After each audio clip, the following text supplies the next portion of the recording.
You're live. Am I now? All right, let's see if this works better. Seemed like the Streamlabs one wasn't working. So let me double through here real quick, pull it up. Oh, I should probably reshare links too. It's probably fresh. And give me a moment to all two people to come back if you would like. This one does seem to be running a lot smoother. It looks like I can actually keep up with it on my phone.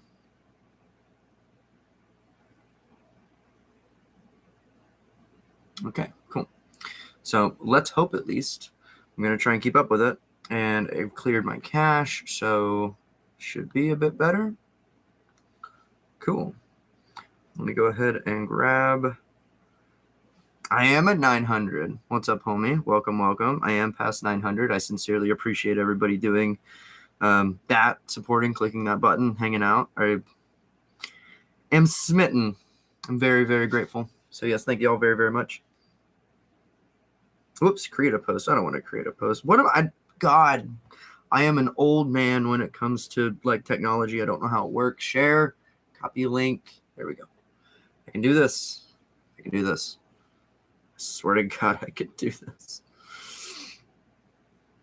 All right. We're going to go back to Twitter. Old stream died.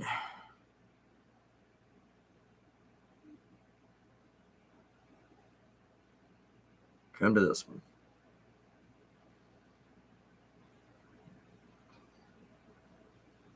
Oh, come on. I hate the... There we go. Don't know how to use an iPhone. All right, cool. Shared it to that, and then we'll share it to Instagram too. Why not? Why not? Why not? Why not?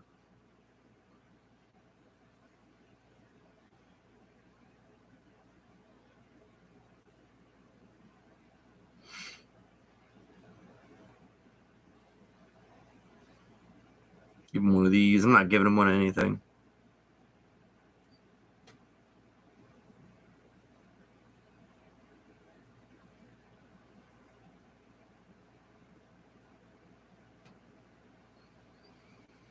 All right, let me add the link to this, and then, yeah.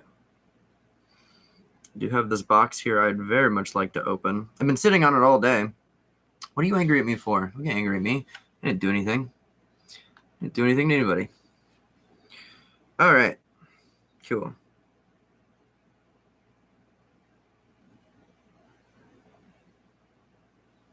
I'm upset, though, because I keep checking my phone because I'm watching something on eBay, and I messaged somebody about it, and I was like, hey, would you take this much money for it? And they said, yeah, I'll take that. And that was about 3 o'clock today, and I've not heard back. And I don't want them to lower the price through the listing because it doesn't have the offer option. So I'm continuously checking back on that. But yeah, how's everybody doing? How's everybody's Wednesday going before we open this here mystery box, this here J.J. Abrams ass box of horror action figures?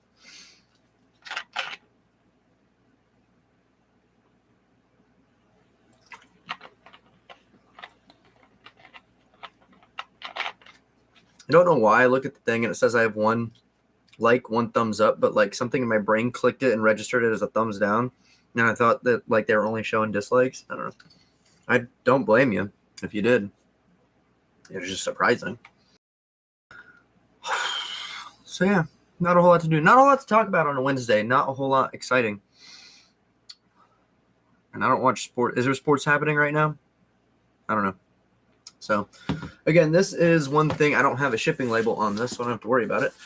But I got this in the box. This is something that actually Chris was here for this.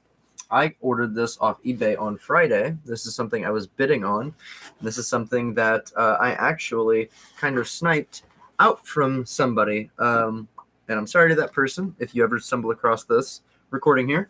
But I waited a long time for this, and I felt like that time was now. So yes, this is that. This is that thing that was giving me heart palpitations. Yes, you know exactly what this is. So Yes, you know exactly what this is. So, again, it's one very specific thing. I do have some other stuff coming too. So, as far as like that weird memorabilia stuff, I bought 2 other things off eBay. Very cheap, very, very cheap, but very neat things as far as horror action figures go. So, and then again, like, this is the only thing I have to specifically crack. But again, I do have some other stuff. Like, it's not horror themed, so I don't know if anybody would be as into it. But I do have this that I got at a toy show, and I very much have been wanting to open this up. This is going on 20 years old. Pardon me. So we'll see how I feel at the end of this. What did I buy? All right, well, I think we're going to go ahead and start getting into this. And like, we're already at like 5 minutes on stream number 2 to give this a shot. Still very jelly of that, my friend. I am sorry, and I love you. They lowered the price on this yet? I finally messaged the person on eBay and said, hey, are you going to lower the listing price? Or maybe they won't. Maybe they'll tell me to heck myself. Who knows? But we have this here box. So I'm trying to think of other ways to stall. I don't know. Because I don't want to be like in and out of here in like 4 minutes. It's me, Austin. I'm the guy. I swear to God, if you were the guy on eBay, I'd be so mad. I'd also be incredibly surprised if you had one of these and didn't tell me you ever had one of these. So, yeah. Oh, I don't know if I've ever shown this off. My friend made this, actually. This is topical. Ooh, eBay notification. Ooh, new message. Are they telling me to fuck myself? Please make offer. There's an offer section. Bless this person. I'm sorry to do this live. They said, please make offer. Okay, I'd love to. But there's no make offer selection. So give me 1 second here. Let me politely ask. Okay, can do. But looks like no best offer option. Can you add to listing and will do ASAP? Thanks. Like, I can't just magically give you less money through eBay. You kind of have to do it. So, offer $1. What up, dudes? Hello, Ian. Welcome, my man. Welcome, welcome. We're going to be unboxing some stuff. I'm so sorry. I'm just working through an eBay deal live, I guess, which is really $150 max. I already offered him $40. He wanted 50. I offered him 40. It's super stupid, and I'm not going to tell anybody what it is until I get it, because if I told anybody what it is, YOLO Swag is Chris. So Gary, that's Chris. So, but I will tell people about it if I do end up with it, because I don't want people to take it. So, all right.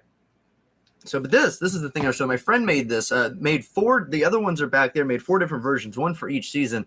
Originally was made as banners with a graphic for my channel. And then as soon as they were done, they changed the way the banner graphics were, so they didn't fit anymore. So that's why I have the more basic banner. But this is, you ever see this hanging around? I try to keep this in any type of shot like this. Yeah, it's an actual like little placard, Fizz TV placard of a prototype banner that essentially was drawn up for my channel. So it's an actual physical thing for Fizz TV. But anyway, I wanted to show that off because it's actually sitting right there. Yeah, it's super sick. This is the winter one, actually. Actually, real quick, I'm sorry. It's April. Give me 1 second. Y'all can wait 30 seconds. Nobody's going anywhere. On a Wednesday, I'll go get the spring one because it's pretty.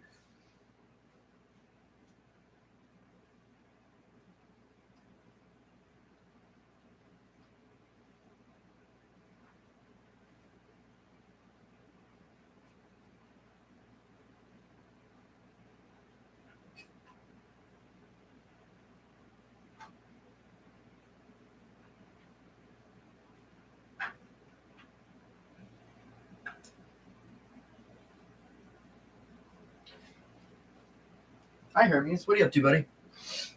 There's my cat. He's just hanging out. I knocked something over. Spam sad faces. Come back. No, I can't. All right, I'm back now. So this is the spring one. So this is one we're going to load in. I like to switch them out with the seasons. But yeah, this is the spring one. This is the summer one. And then this is a fall one. And yeah, it's pretty much the same stuff, but the seasons in the background change. And I think they're pretty, and I like it. So let's go ahead and change out the winter one for the spring one. Okay, we have 6 people here. We had 7. We lost somebody. But I think this is about the best we're going to do. So we're going to go ahead and crack this thing open. Now, again, this is really fun. This is technically, howdy, Alex. This is technically, actually, I don't know about technically. It's going on vintage. I think, hello, so hey, the fellas are here. So this is technically going on vintage. I think vintage checks in at 20 years. This is almost 18 years old now. So, oh my God, I'm just trying to scoop my chair, and I'm weak, and I can't scoop my chair. Peak Entertainment. What are y'all doing? So, again, it's something I bid on. It's not 100% mint. I'm really curious to see the actual condition it's going to be in. This is something I've wanted for a really long time. The fucked up thing that I realized about this is something that I've wanted since I was 12, and now I'm pushing 30. So it's a bunch of mints. If it's a bunch of mints, I'm killing somebody, including you, because I didn't bid on no mints. Though a free mint would be nice. But it's something that I realized. It's something I realized was I've technically wanted like over half my life, like 12 years versus like the 17 it's existed. You gotta tell me what's up, my man. You gotta tell me where you got that pro. This one, the one in behind me. So this one actually, I don't know if they're still available. They pop up randomly. This one was a limited edition print on A24's website on their shop. This actually popped up around the time of the Blu-ray release last year. I asked for it for like Christmas. I told my partner, I said, hey babe, like you should get me this. And she checked for it and it was gone. And then randomly she got an email like 2 months later saying they were back, like after Christmas, and boom, it popped up. So I would check that. You might be able to find them on eBay as well, but it's a Pearl art print or art poster, I think. But A24 shop is where I found this one. And then oh God, keep breaking stuff. Speaking of Pearl posters though, if we're talking about Pearl posters, I did get this one as well. I got this one at a horror convention recently, and this is the regular 27 by 40 that you can also get. These are a little bit more common, but yeah, these are, I loved Pearl X. I cannot wait. I think they just started filming Maxine yesterday, so I'm super stoked. But yeah, got to have a lot of love for Pearl. And I think Mia Goth just got cast in the Blade movie at Marvel, so the MCU interest is... I'm breaking everything. The MCU interest is peaked again. No. Don't be sorry at all. This is what I'd like to... If I would just popped in and opened the box and didn't get to talk about anything, I'd be a little disappointed. So I'm definitely cool with delaying the box opening. The last time I did this, the only other time I did this on this channel, about 2 years ago, I opened the video to open up 2 specific boxes. And to this day, those boxes have never been opened. So... you're doing just fine. You're doing great. Let me check in here. What's in the box? He's using the gun. He's using the gun emoji. Yeah, keep an eye out. And also, the feature that I love on eBay is the watch thing. I'll usually... Notification. Sorry, I'm checking in on that thing that guy was supposed to hit me up for. All right, he's still not at a... make offer option. Cool. Let's do this unboxing. Again, this is something old. This is, if you look at the thumbnail for this, it kind of already tells you what it is. Now, everything here is always Chucky themed, but again, if you look at the thumbnail, it is specifically Chucky themed. If you look in that top or that bottom left corner. So really curious about this. Again, I'm sorry to the person. I think I know what's in the box based on, yes. So if you know if you looked at the thumbnail, there's a hint there as to what it is and all that. So I like to be teasy because if you tell people what it is, they already know what it is. There's no reason to click and there's no reason to watch. But if you're too teasy, like J.J. Abrams making a Star Wars movie, nobody wants to watch that. So you gotta give them something. Give them something to chew on. I'm talking up my ass. I'm so sorry. All right. Let's try this one. Oh, great. It's a bunch of rocks. They fucked me. Okay. Let's see what we got. It's wrapped? What the fuck is this? What is this? It's in a bubble mailer? Okay, this is... Okay. Ooh, okay. Neat. Well, it's wrapped, guys. Huh. Like a bunch of rocks. I'd be so pissed. Okay. It's well packed. It's got its own little bubble mailer, and it's got actual bubble wrap in here. So good job on that. Figure has never been touched by God. The funny thing is, they put in the description that this set, I keep doing that. This set has been opened. They've opened this before. So we're gonna go ahead and take a look at this together. I'm gonna crack a look at the side. Okay. We're gonna do it. How do I wanna, which side's what? I want to be dramatic about the reveal. I just got a Lucky Squad, original Spencer's Gift, life-size Chucky in the black collector's box, fully sealed for $65 on Goodwill auctions. Hell yeah, that's awesome. See, that's what's crazy. Like those old Spencer's dolls, for the past like 17, 18 years, they haven't been able to give them away. But now that they changed the design and there's like a nostalgia retro factor to them.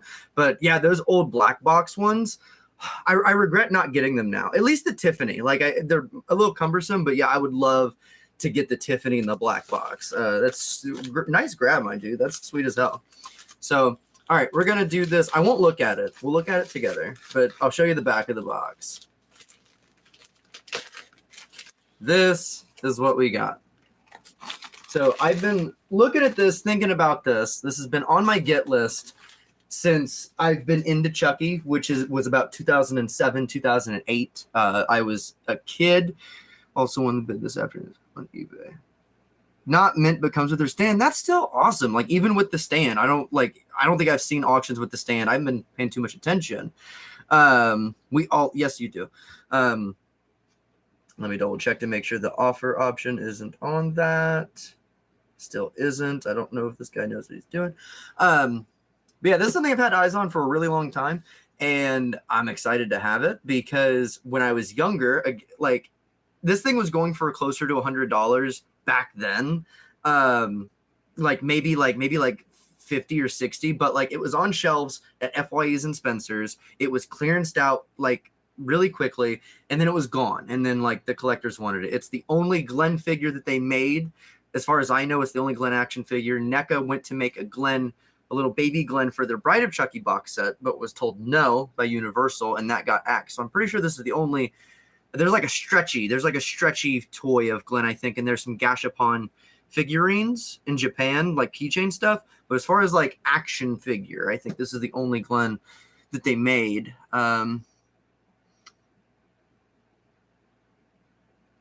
Been looking for that set for the longest. I was looking for this one on eBay, and I sniped an auction for it. I feel bad for that person, but hey, maybe it won't work. Maybe this won't work out for me. So again, we'll go ahead and flip it around. Let's take a look at it together. So you can see this is a triple pack: Chucky, Tiffany, and Glenn. So, okay. So we can see in the box there, Tiffany's head did fall off. That is not news to me. They mentioned that the head had fallen off before, and that they had opened the box. The reason the box had been opened, that's really funny that it's in there, just to kind of. The reason the box has been opened was to pop the head back on for display. So, and again, I'm not super upset about the box being open. I know a lot of folks would like to buy it mint.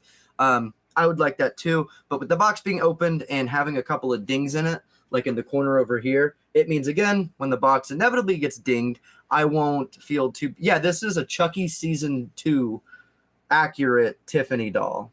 Because Chucky Season 2... What happened to my focus? What are you doing?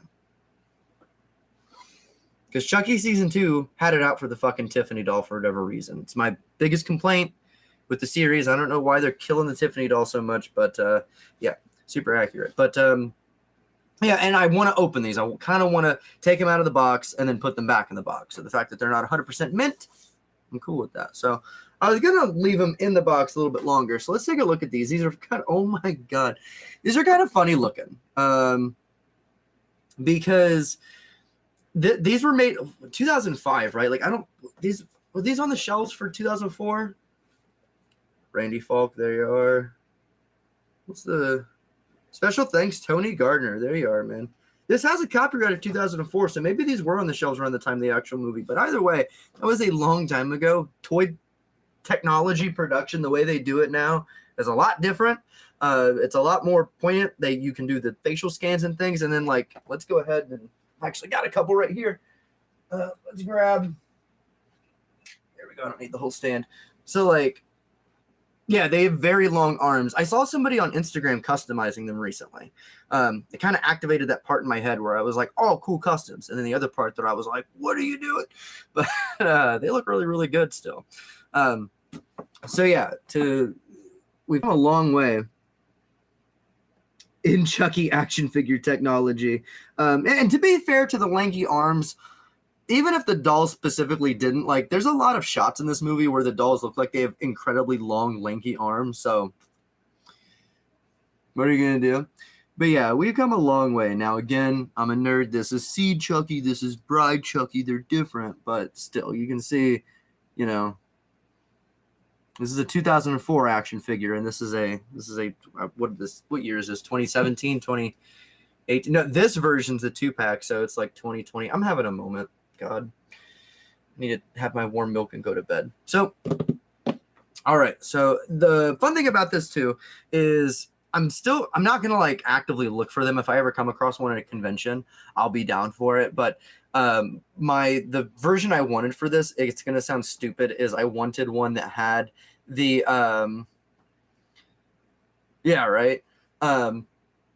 I wanted one with like an FYE clearance sticker, or that still had the FYE price sticker on it in some fashion. I thought that would have been cool. Again, I like that stuff.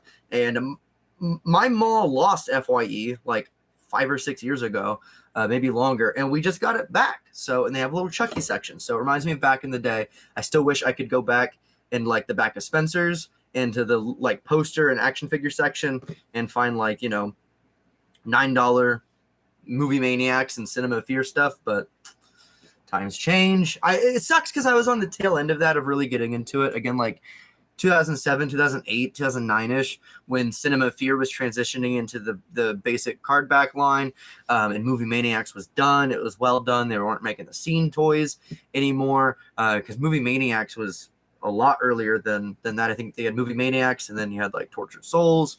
So I really kind of came out at the end of that. So that's why the NECA stuff, the current NECA horror figures, the Ultimate lines, have been really good to me. And I'd like to go back and get some of the Movie Maniac stuff. But it's kind of crazy that was like really the creme de la creme of horror action figures. And now they're kind of antiquated. Like you can't really go to a horror convention without seeing a couple of booths that are stocked up on a lot of them. Now, they not really lost value. There's a few like Michael Myers and I think The Thing and The Crow.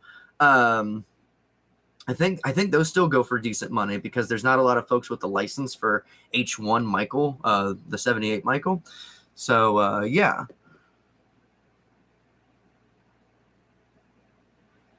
Yes, yes, sir, Anthony. That's exactly how you do it. You yearn for it as a child, and then you get to a point in adulthood where you're like, you know what? Fuck it.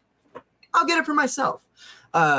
And again, that's kind of like the thing with Chucky as well. My way of like facing Chucky as a kid was like going into Spencer's and like looking at the doll. I do have a Spencer's doll from back in the day. My first Chucky doll. He's in that room. I'm not going to get him out right now because I don't want to open that door.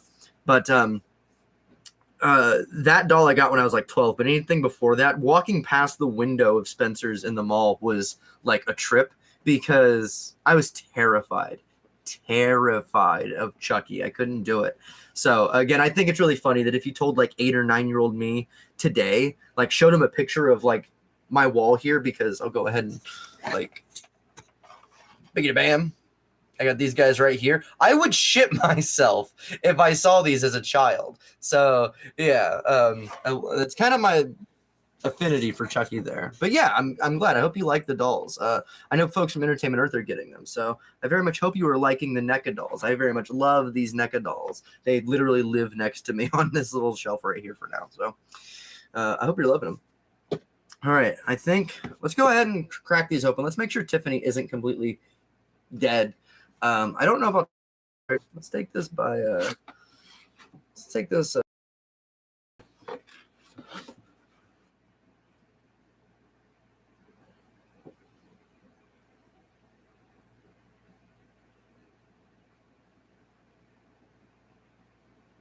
I'm trying to take a look. I can't tell if Tiffany's head is broken or not. And if it's a broken ball stem or ball joint, which is fixable. It's annoying, but it's fixable. And it's something that, too, the previous owner may not have known was a break if it was. Let's take a look at this.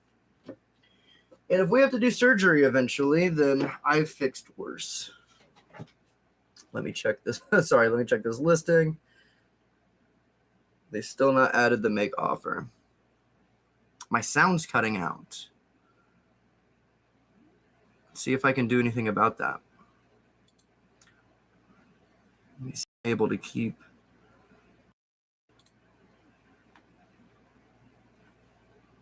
I'm not able to. I'm not. Got an idea. But I doubt it'll work.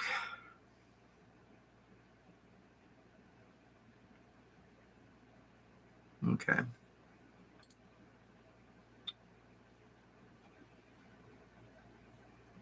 Okay, cool. I like reloaded and closed out of some things. I think I re-cleared my cache. All right, let me know if it happens again. But sorry about that. So, okay, I'm going to take a look at Tiffany first. So I'll lean this down a bit. So let's take a look at Tiffany here and see if this is indeed broken.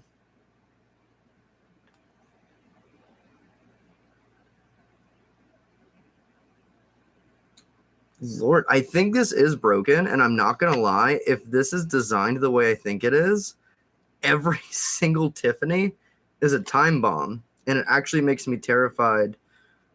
She got some, oh, that's not bad, actually. It's her nostril. She has like some really deep face paint. She's got a little blemish on her nose, but the nostril with the beauty mark and everything. Kind of see that. Some of these figures, too, so on some of the box sets, they kind of come out low. This one isn't bad, but I've seen some where they just kind of do the Bill Skarsgård Pennywise.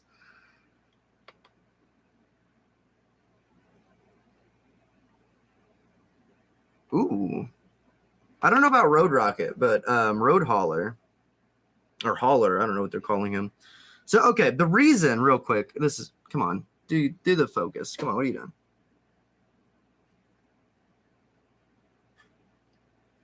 Oh, come on. This is a new webcam that I tested out, but now it like has like some weird. There we go. Okay. So the reason, howdy do to you. Welcome. We've already opened the thing. This is what we're taking a look at. So the reason I think they're all doomed is because it looks like this ball joint in here. Let me see. Try if I can. I don't know how well you can see that. That is a translucent plastic. And I don't know how much y'all know about translucent plastics or plastic tolerances on action figures. I have a little experience with action figures.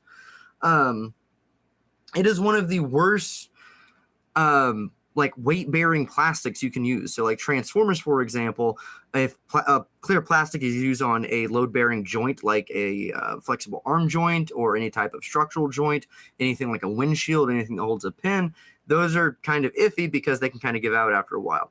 So if her neck joint was built upon clear plastic, then they're kind of going to give out after any time. And if this gave out on its own, then God knows.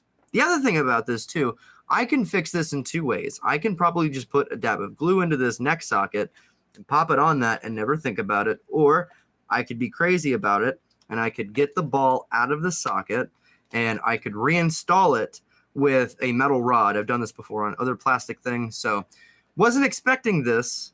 I was expecting the head to fall off to a degree because they said that could happen. Didn't expect it to be because of a break, but I got this set for fairly cheap as compared to what it's going for now.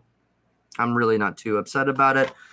I kind of sometimes think that if somebody got this and they didn't, know how to fix something like that or weren't okay with it, it might go in the trash. So it might as well end up with me. It might as well be the one that I get, that I can put a little love into it and make it mine by fixing it. So things can be worse. There's people out there starving. So, man, I tell you what, though.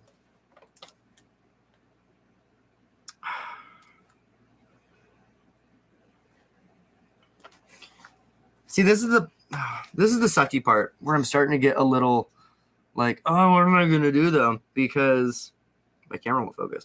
Because so I can open these and I can take these out, but they've never been removed from the box. Again, the tape on this is already cut. But the thing about these is the wires. So the wires in the back cover the bodies, but they don't cover the arms. So in order to get to the ones behind the arms, I would have to lift this bubble off the back. I don't know if I want to do that. I kind of want to like try and keep that bubble on the card back. I didn't know how that opened. Let me see something really quick here. Oh, I got this. Let's see if I can get this ball to turn inside the neck joint of Tiffany. This has turned into a weird thing. From an unboxing to testing the joint on this.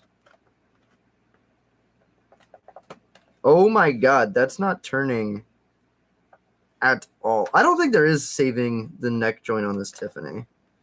But hey, it's okay. It's funnily enough, if you look on eBay for these singles, you can find Tiffany, you can find Glenn.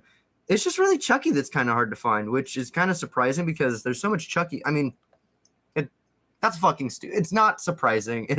The series is called Chucky, but there's so much Chucky merch. I would kind of think this set would be sought after for especially them and her. But yeah, interesting. I'm a huge deboxer with my figures, but I only really, I mean, I'm usually, I have a lot of, most of my stuff is out of the box. Very few things are kept in the box. Those, there's like some Spider-Man where there's some Spider-Man in the box over there.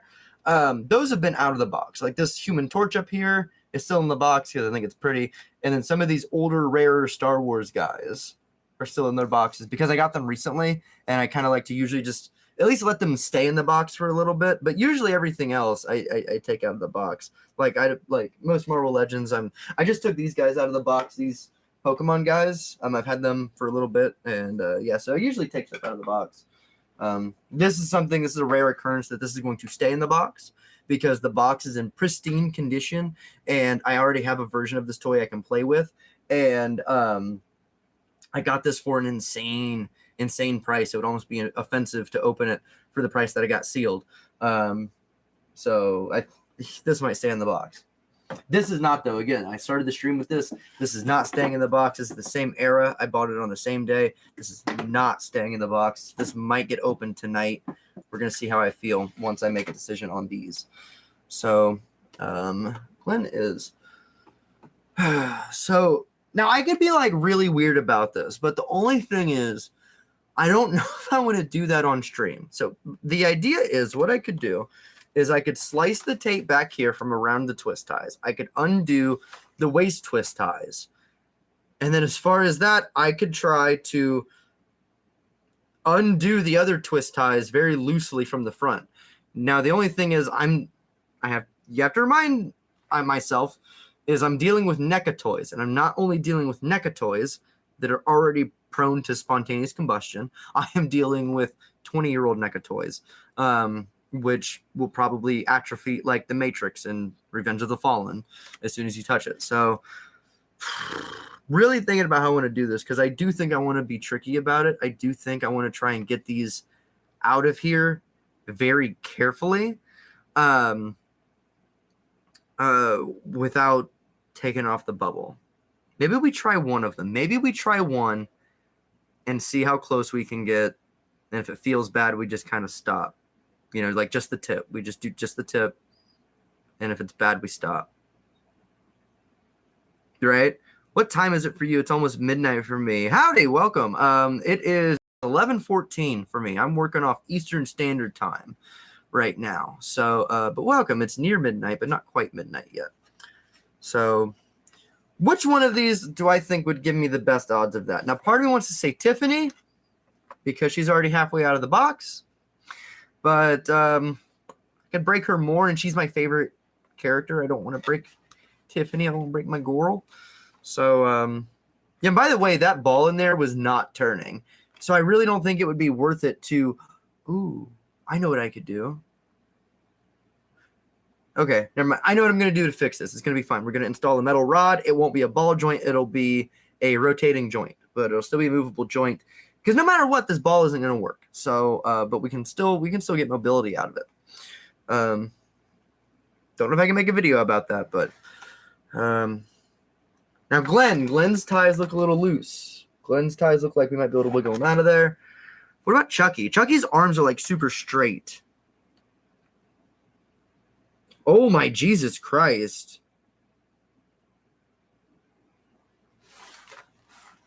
I don't think I want to take these out of the box at all, actually. I actually don't know if I want to take them out of the box. If you look at Chucky's shoulder joint, I forgot about this. Chucky's shoulder pin is clear plastic. What were they thinking? I know it's a different time, but man, I don't know. I don't know if I'm... Fuck. I don't know. I've seen your Toy Story collection Woody doll. Would you consider getting the Medicom Woody doll?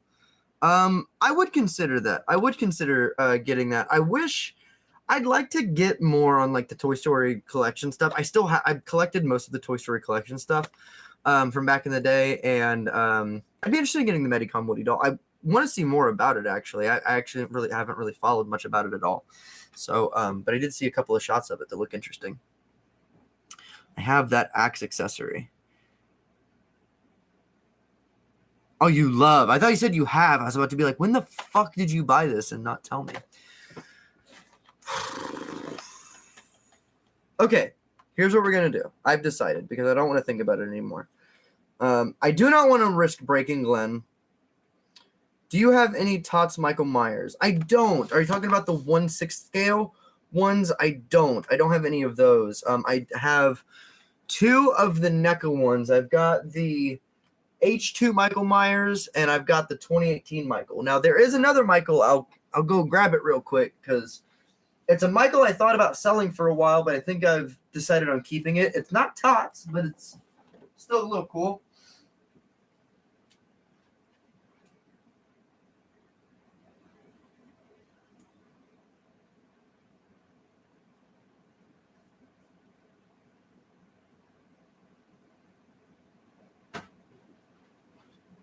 Sorry, I keep walking back there. But it's this. I do have the Mezco 112. That is the only Mezco 112 figure I have. And I have opened him before, and I've thought about selling him, but I think I'm going to go ahead and stick with it. But I think this thing is really cool against the only Mezco one I have. I think the Michael Myers stuff from Tots looks really good. I love those figures. If I got one of them, I'd probably go for the 78 one, just because there's not a lot of figure representation of that.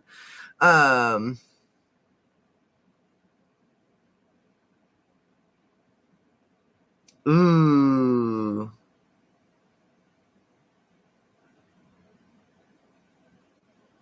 Yeah, I don't know if somebody broke the arm off Glenn. I don't know. I think what I'm gonna try and do is I'm gonna try and wiggle Tiffany out of the packaging. I'm going to try and wiggle Tiffany out of the packaging because I need to get her out anyway if I hope to fix her at all. But again, is it worth it? Like, even if I were to remove these, I wouldn't want to move the joints at all. So I think we'll try that just to. How close is that? We'll see.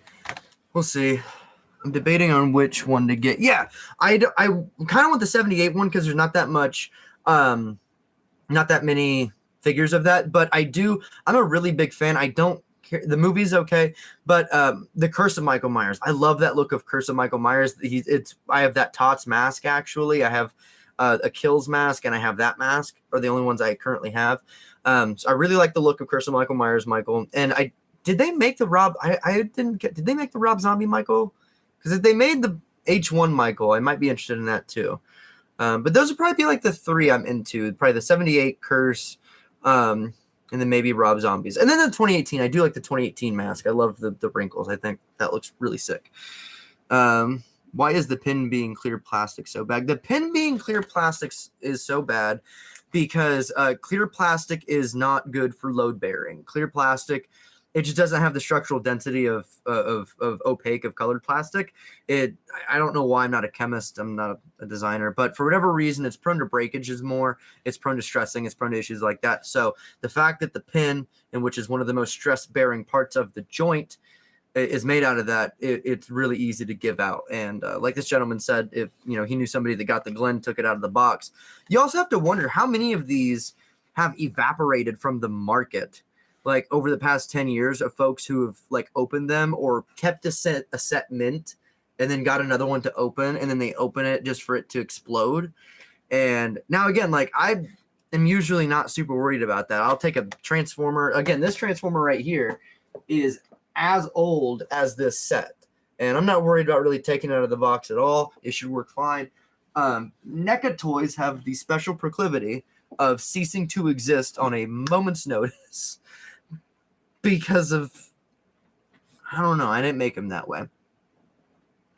Would you ever consider modifying Ultimate Chucky, such as giving him a bloody nose or giving him a voice box? Real quick before I answer that, I'm actually so sorry. I forgot to. Okay, so yeah, the shoes. So let me answer this Anthony's question about the shoes on NECA's Chucky. So I'm gonna set this aside while I think about it. We unboxed it. We did what we came here to do. So anything after this is extra. I'm gonna go ahead and mission accomplished here. Look how they massacred my girl.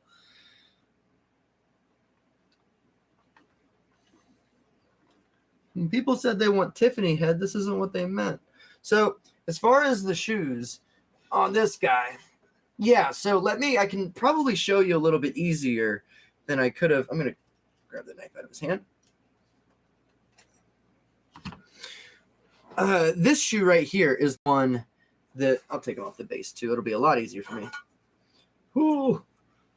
All right. So yes, this is Chucky. This is my Chucky. This right here is the part that broke. So if you can see, there you go. It's kind of slid to the side. That tan square right there, that's his foot. That's his little footy. Because the tongue has broken off in there. The tongue broke off because of the way it's set. It's really awkward to get the shoe back on. So two things to adding the socks. I was going to add the socks, but I've not done it because I don't know. My camera's reversed, so he looks funky for me. So I have not done that because, one, I don't want to take the shoe back off and figure that out. Now I can take the shoe off, and I'm sure I could glue the tongue back onto it and it would be mostly okay. I just don't really want to mess with it. And adding that fabric, like, they would have to be like the thinnest sock possible because of how much like friction is getting these shoes on and off. So if you'd like to try it, I just have to say at your own discretion. The one thing I will recommend you look out for ultimately, really more so than that, are these holes. So I tore this one a little bit, but somebody got one of these dolls, and these holes, like from the NECA factory, were mangled, just completely torn apart. So be careful. Those do seem like they can be prone to ripping. I as you can see, I kind of tore it trying to put that on there. But yeah, just a heads up.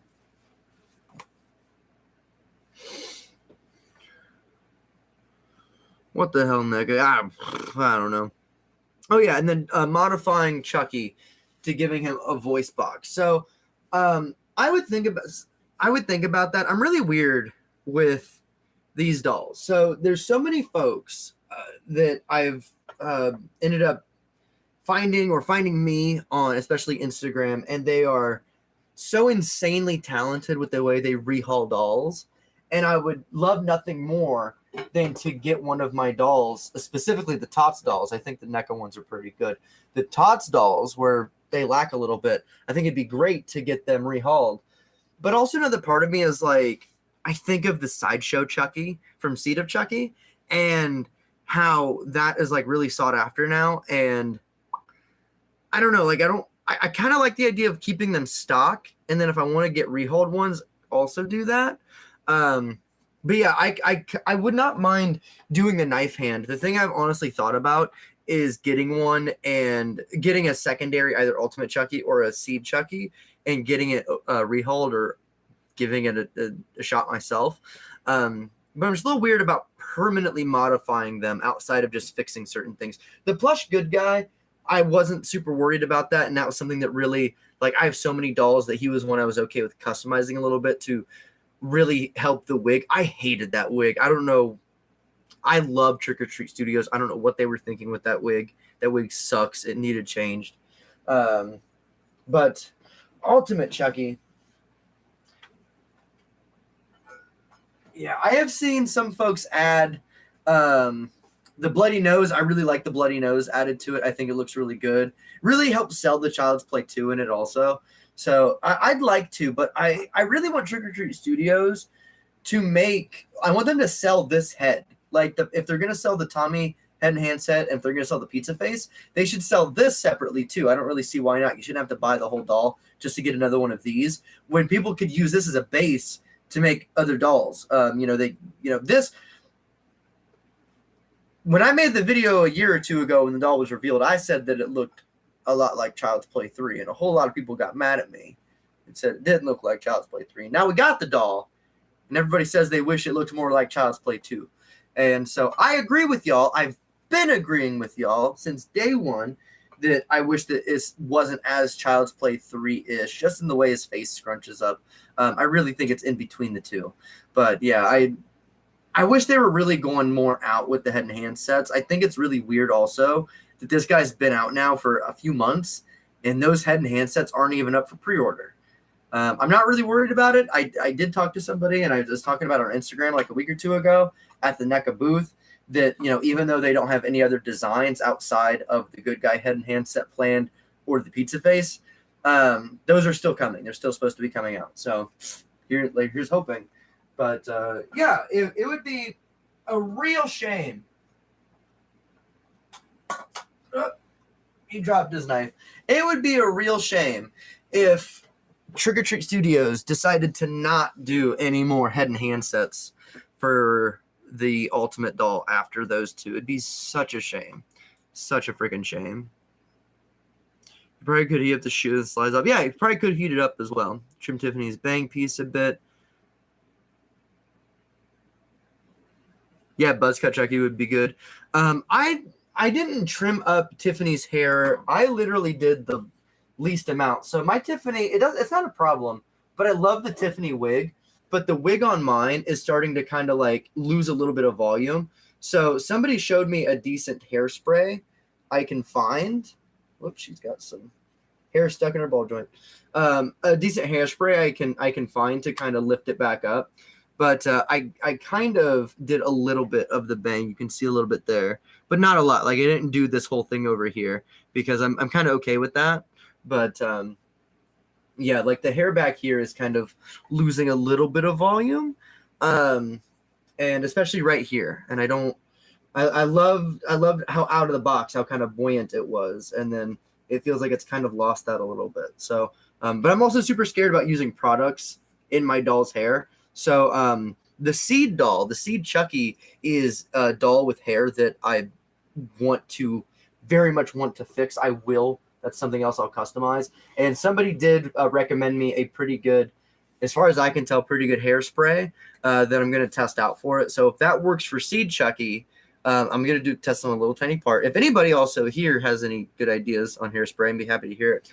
And then I might try and revolumize her hair a little bit. Because yeah, I don't want her to lose the that 90s frizz volume out of the hair.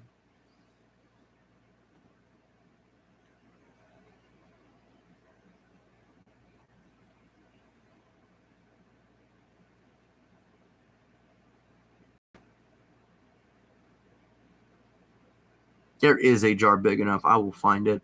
So the gun for Tiffany, and I can absolutely do that for you, Anthony. This gun for Tiffany is, if you go to eBay, look up Beretta pistol lighter. This is a half-scale Beretta pistol lighter. It's just a lighter. Mine doesn't have any butane in it. And this is I think the silver one. There's two different finishes. This is the silver one. So just go to eBay. It's like $15 and look up Beretta pistol lighter. That's all that is. Her teeth. Yeah. So I have her. I'll actually move the webcam. It'll probably be easier. It might be a little jostling, might give you all a headache, but sorry. I have heard that. I have heard and seen that some folks' teeth are a little bit different on their dolls. So yeah, mine seems to be a little bit more reserved in the tooth department. What is that? Oh, there you go. There we go. So it seems a little more reserved in the tooth department, but it's not too bad or like lopsided. I have seen some the teeth are like real low. So yeah, go ahead and grab y'all. Sorry, this might be a little weird. So, all right. God dang it. All right. So yeah, this is kind of straight on with the teeth. But getting in the mouth. And yeah, so when you point it down like this, you can't see a lot of the gums on mine. Like you can on some of the other dolls. And then downward like that. I like that. Again, mine looks fairly movie accurate. Can't see a whole lot of her bottom teeth, but they're always visible in the movie, even though they're not super prominent. So yeah, I think I got pretty lucky with the teeth placement on mine. There's the standee back there. The new standee I just made the video on. But yeah, that is the teeth on mine. I hope that helps.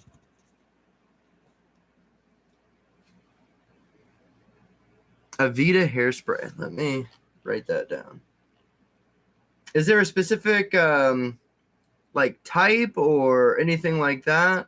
Or is it just brand Aveda? Aveda hairspray. Gladly look into that. Thank you. But yeah, if yours has more gum, now I think something like that's fixable because the way the mouth is installed, so you could technically probably if you were to take the head off, you could probably uninstall the teeth. It's lame you have to do that, honestly. But hopefully it's not too bad to where it's like incredibly noticeable. But yeah, I hope that helps for comparison.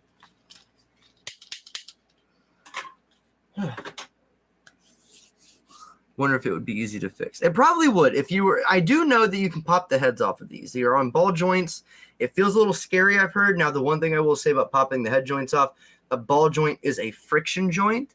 So usually those work, but sometimes stressing those ball joints, popping them off, manipulating them more than you need to, sometimes it can kind of weaken the friction and thus weakening the connection of the joint, making it a little loose. And so like my Chucky here, something I'm not the biggest fan of, his eyes are not the tightest, but also his head is always rocking back and forth. So just a heads up, you can pop the heads off these dolls, but I think if you're doing it for rehaul, you're probably safe, but probably not something to do like for photo options, as if it's the ultimate Chucky.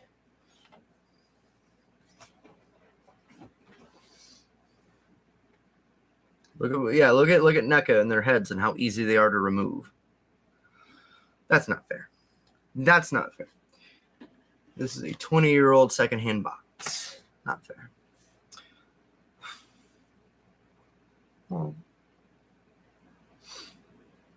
Let's unbox some broken toys. So this, I'm kind of riffing on this. I still think this is cool as shit. I'm not. This is super fucking cool. I can't believe I finally have this. Man.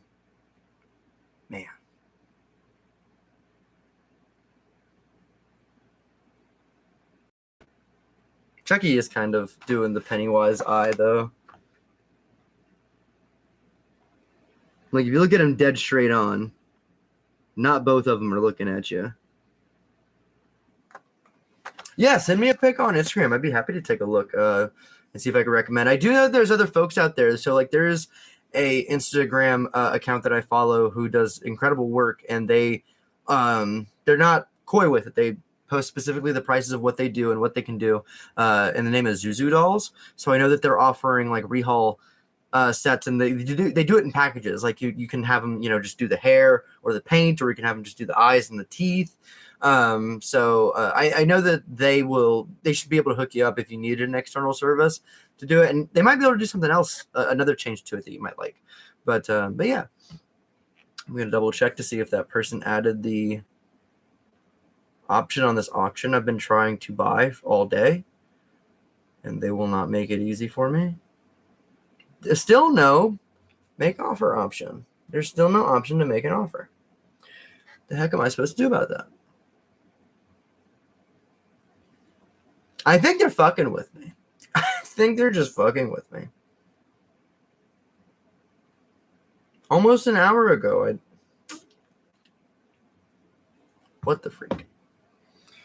I have this 3-pack of the Devil's Rejects from NECA from when I was a kid, and the one figure's arm fell off. Yeah, so I got it's right here. Messing with any NECA figure is terrifying, to be frank. Like, I have this translucent Lori fell over. I have this translucent Predator from that really bad Predator movie from a couple of years ago, and it's a really sick figure. But damn, do I never really want to like bend any of the armature or anything on it. It looks super, super fucking cool, but it's translucent plastic, and NECA made it, so it'll blow up. But come here, Lori. What are you doing? This Michael, this is the 2018 Michael. Usually when I get any action figure, but especially a NECA figure, I'll open it and take it out of the box. And I like to test the joints because you kind of have to do that. Because if you don't, in a year, it might explode. It still might. But I grabbed the Neon. It wasn't this one. It was a different one.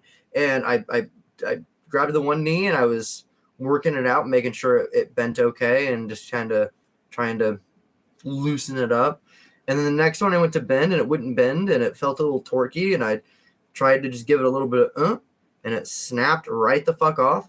And when it snapped in like a very specific, clean way. And when I looked at the inside of the joint, the entire knee hinge was completely full of glue. So it was never gonna like end up working. Like the disc, the other half of the disc that held the leg on was stuck in there, and you could see the residue of the glue holding it in place. I wasn't able to get it out or anything. And then when I reached out to NECA's customer service about it, they ignored me. So I just had to wait until it came back at Target, because that's where I found it, and waited for it to come back. And I bought a new one, and then I was able to return the old one. But yeah. NECA toys are scary. NECA toys are something that there's a reason I don't go like incredibly balls deep. Now, I do have a lot of them. Somebody a few minutes ago said nice 7-inch collection. And I do appreciate that. I do like the NECA toys. See, I'm not trying to shit on them. I do like NECA's toys a lot. I think they make good figures. It's just, I can't really show this the best with how short this cord is. But there's some of them. I'm gonna do a collection video soon, but you can see I've got Jason, Sam, I've got Tiffany, Chucky's over here. He's right here. I was looking at him earlier, but I got Freddy. I've only got 2 Freddys. I've got Nightmare 3 Freddy and Nightmare 1 Freddy, and then I've got most of the Jasons. I'm missing a couple of the Jasons, but then I've got some of the Evil Dead figures. I've got like Ash, and I've got the Evil Dead 2-pack Ash and Ed around here somewhere. So you'll see more of these in the bottom shelf. This sucks. Oh my God, I'm so sorry. The bottom shelf is Ninja Turtles. So I don't have a whole lot of NECA Ninja Turtles, but the I do have a few of the movie Ninja Turtle stuff. Room tour with that webcam. I would unalive myself. There is no chance. Debating if I should take them all out and display them like how you do. I think that's totally fine. So what I do, I keep the boxes. NECA is a set that I do keep the box, and I think they're good because if you do take them out of the box, you can always put them back in. But just again, be wary. Sometimes a NECA toy will blow up.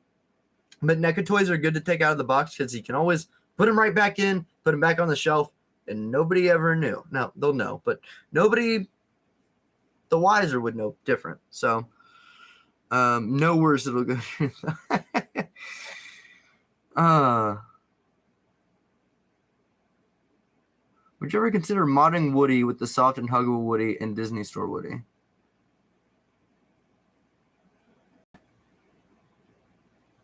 Does that have the movie accurate head with the closed mouth smile?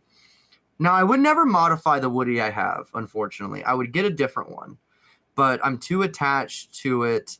Um, I have too much sentimental value to like dissect any of those specific Toy Story toys.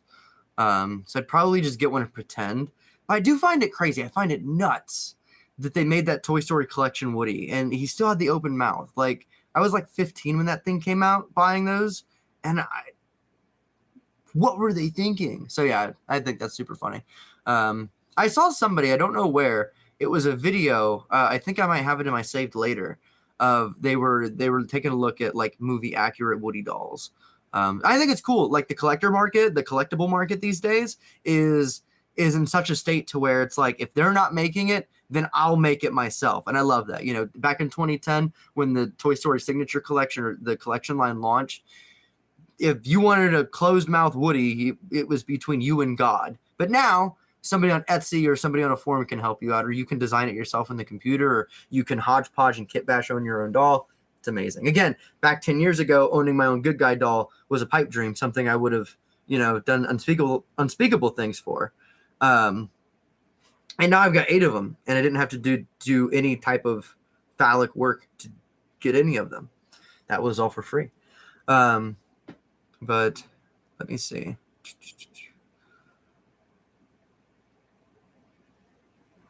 NECA's so weird sometimes. They make amazing looking figures and they're so structurally weak, and then they don't answer emails. And they were so weird about the whole process with the Chucky dolls. I praise those dolls for my review, and that's because talking about the same stuff about the delays a year after waiting for it or years after waiting for it isn't going to do much. I'm just glad I got the dolls. But yeah, I was the first to bitch about the wait for those dolls. They were really weird about it. They were shady about it, to be frank. I didn't think the dolls were coming out. I remember when the Tiffany showed up at like a collectible store a few months ago. It was the first one, and she just magically appeared at a collectible store. I thought it was some clever ruse. I was like, what is this deep fake? I don't know. I don't know. It's after like the first 3 hours, it was found, and then somebody's like, yeah, no, it's real. They bought it and they're going to take photos. I was like, holy shit. It's a real thing that really exists. This isn't a ruse. And yeah, they do make great figures. I do think they put a lot of work into them, but that is one thing I don't appreciate about NECA is I don't think NECA is very cool to their fans. I think NECA has a lot of fans. I think NECA has some of the most diehard fans in the adult toy collector market today that will bleed and fight and go to war for their products and for their IPs that they make figures for. And I think part of that's fair because NECA is making stuff that no other company is. No other company is going after horror licenses, especially in a matching scale. So like back in the day, I always wanted a shelf like that, and it was between Movie Maniacs and Cinema Fear. And I was kind of too late to get those at a certain point. So then NECA comes along and they still made those figures and better. And all in a scale. I have a Pinhead that scales with Ash Williams, that scales with Michael Myers, that scales with Chucky, that scales with Sam. That's nuts, the fact that line exists. So they are doing something incredible. But it sucks, though, when you point out the fact that, yeah, you'll buy a toy from them, and like 1 out of 5 toys you buy from them will either come with some type of defect or break out of the box or just come broken in the box, and you bring that to their attention and they fight with you about it publicly on their Twitter. And I don't know if y'all have noticed, I don't know how much y'all have followed them on Twitter, but they have not done that a lot. I just got a Twitter notification on my phone when I started saying this. They're gonna fucking kill me. It's not them. It's not Randy coming to my house to beat me to death just yet. But I think that sucks. I think it sucks to be like, hey, NECA, I love your product. I love giving you money for your product, but could you maybe make your product last? And then instead of addressing those concerns or just upfront offering to replace items or anything like that, they're like, well, what were you using the product for? There was a retro blasting video that talks about it, and it's crazy the fact that NECA will boldface tell you well, our Ninja Turtle toys are adult collectibles, not meant to be displayed or played with, so if you broke them manipulating them, that's actually your problem. But that's really goofy when you create solicitations and marketing material of those action figures that are made with posable joints, and you post photos of those figures using those movable joints, showcasing what your product can do. And then when they use those movable joints, you say, well, you idiot, why'd you use the joint? Well, you told me to. By showcasing that as a feature on the box, yeah, I should be able to bend the knee without it blowing across the room. I digress. I like NECA. Nobody's making stuff like they do. Obviously, I can separate that type of irritation between I wish they would be a little bit more upfront about things. And yes, they made a really good Chucky doll. So I can be of two minds about things. That's totally fine. They're a company. They're a corporation. They have a bottom line. But the last thing I'll say again, NECA has this thing where they like to pretend that they like to have this idea or this image that they are kind of a downtrodden indie toy company, and they might have been, especially back then when McFarlane was ruling the horror market and the Real Toys label and everything. But you're not indie, you're not lowbrow, you are high end. You are on every toy website, you are on every marketing, you are on Big Bad Toy Store flyers, you are on Entertainment Earth front pages, you have S tier San Diego Comic-Con exclusives every year. You will have some of the most sought after IPs on the market. You are not indie whatsoever. There's no reason you shouldn't be able to address these concerns when people bring them up. So that's pretty much my main thing. I just wish they would kind of grow up as a company in the way they treat themselves and the way they treat the customers. The fact that I have people getting mad at me in my Twitter replies a couple of years ago when I'm adding them and saying, hey, clown emoji, when the hell am I getting an update on this doll that I paid y'all for already? And I have somebody who I've never even met or talked to in my replies defending NECA for them, saying, oh, well, this and that and this and that.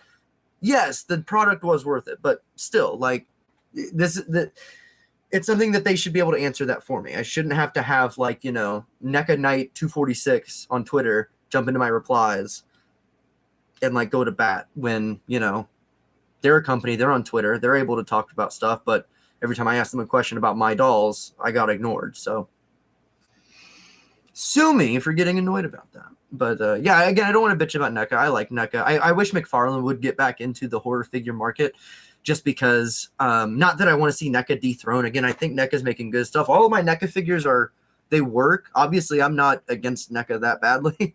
They're getting my money. But I just want to see somebody else kind of do a little bit of a different take on them, I guess. Like Mezco. I know a lot of folks are wanting Mezco to get into they've made I have one up there. He's up there in the back corner. I have the pizza face Chucky, but they make those smaller Chucky dolls. A lot of folks want Mezco to tackle the 1-to-1 scale Chucky doll, and I think that'd be really fun too. I think that would be good for Mezco to get in on that.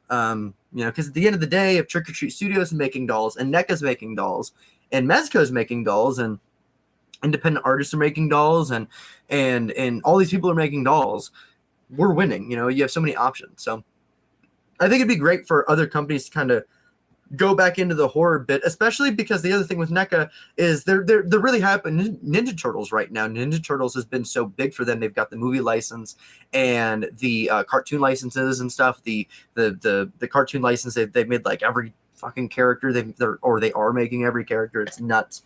So their horror doesn't seem to be their main thing at the moment, which is kind of unfortunate for me. Just because that's where I'm at. I have some Ninja Turtle stuff, but horror is where it's at. And I wish NECA too would kind of double down on understanding not their market, but there is a market for certain things. So they're always saying that, when people ask for victim packs or victim figures or survivor figures, could we get a Nancy Thompson, any character like that? Their response is usually along the lines of well, there's not a lot of demand for that. And I agree. There might not be for a Nancy Thompson figure at Target. I get that it might be hard to sell them on that, but I would think there'd be an avenue, some type of exclusive way or NECA shop way, or ways to get these types of figures. It'll never happen But dude, could you imagine NECA Ultimate Charles Lee Ray with Brad Dourif likeness? Picture NECA. You can tell I've thought about this. NECA's Ultimate Charles Lee Ray. All right.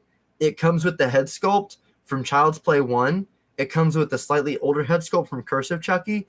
And it comes with the Fiona Dourif Charles Lee Ray head sculpt. Could you fucking imagine? That would be so sick. And then also, could you imagine NECA Ultimate's Tiffany Valentine, Jennifer Tilly likeness? You could have Jennifer Tilly likeness from Bride of Chucky, from her human body, Seed of Chucky, and then either Cult or the TV series, like 3 interchangeable heads of 3 distinct looks for Tiffany, and even making her look like Jennifer Tilly. It's like printing my own money. I wish, but again, like I'm one of like maybe 100 people that are like ecstatic at the thought of that.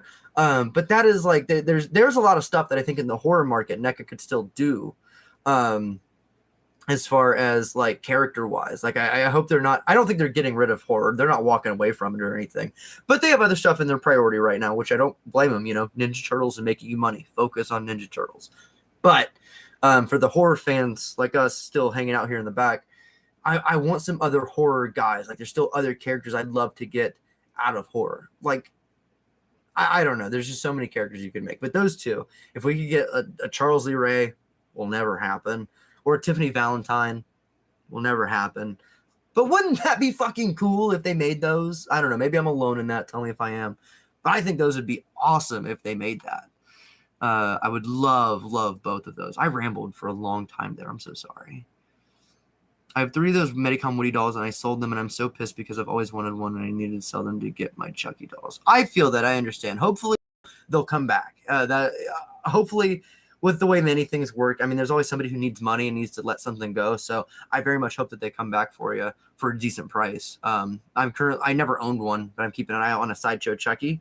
I'm not going to own one anytime soon. The going price is about $2,000. I don't know how the Medicom Woody goes for, but keep an eye out. Check out eBay and everything. Yours will come back to you. I promise. It's out there. It exists. It'll be a process and a time for it. It'll make itself right. I promise you. It's odd to me how universally praised the dolls are, but NECA barely act like they exist and never even did a big photo. Yes, isn't it so weird? I think a lot of that is they don't want the, like, I told you so. They don't want people who waited for them to like nib at them.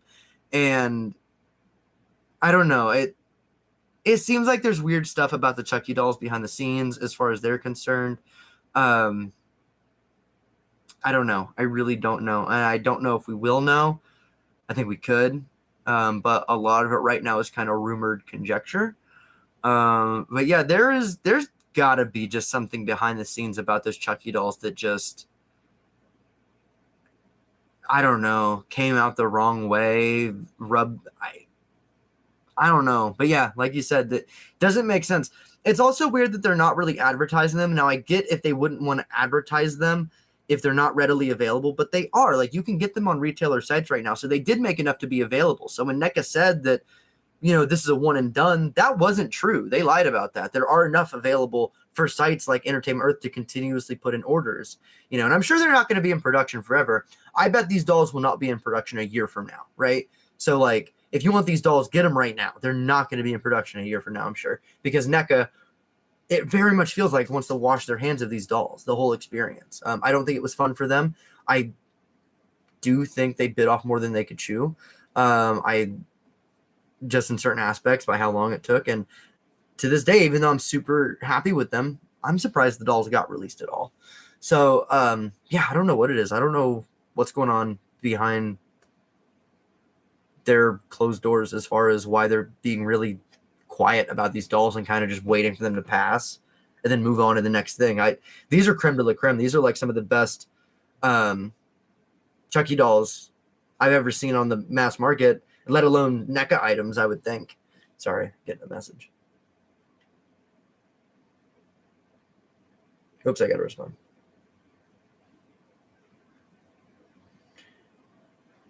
Girlfriend thinks I went to sleep. My girlfriend's working. She thinks I went to sleep. I'm not sleeping. I'm streaming, and I'm talking about toys. I'm sorry.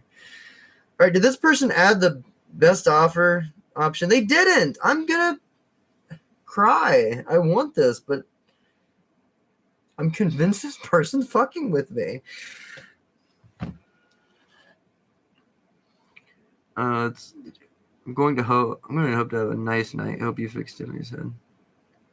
Have a good night, Woody fan. Thank you for stopping by. Don't know if you're still in here. You probably sent that a few minutes ago. Have a great night. Thank you for stopping in.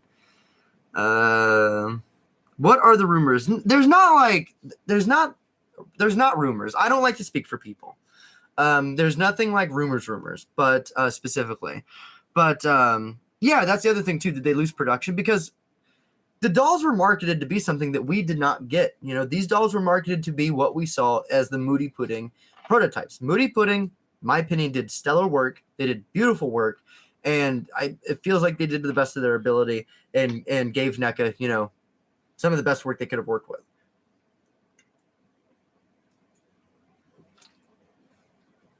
They helped sculpt prototypes. So they didn't have like a lot to say, I'm sure, in the actual like production and release of the dolls. But I don't know about rumors specifically. And I'm always afraid to say anything, especially on a live visual thing like this, because I don't want somebody to like get in the Instagram DM and say, hey, I heard Fizz TV talking about this.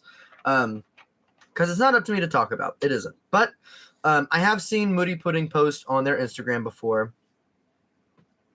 Yeah, so they were, as far as I understand it, Moody Pudding was miscredited. They were credited for the prototypes, and they were credited in one of the original ads, but I don't know in what way specifically, but somewhere along the lines, they were miscredited. They were not given the proper credit for the prototypes and the production dolls. And then there was other things like the scar on the forehead. So like that scar right here, if you, I don't want to get Chucky back down, I'm sorry. But Chucky has that extra little line in the scar above his right eye. And that's something that I thought everybody knew about. I thought everybody noticed it because I saw everybody else pointing it out. And then I talked about it in my video. And then from that, like Moody Pudding seemed to notice, and it became several posts. And they were using the shot from my video, being like, this is a mess up on NECA's part that, you know, you can see in our sculpt, we didn't do this. And I was like, oh God, what did I do? I was mortified. That was like an hour of like torment. I felt so fucking bad. I was like, I thought you knew. I thought this wasn't news. So I felt like,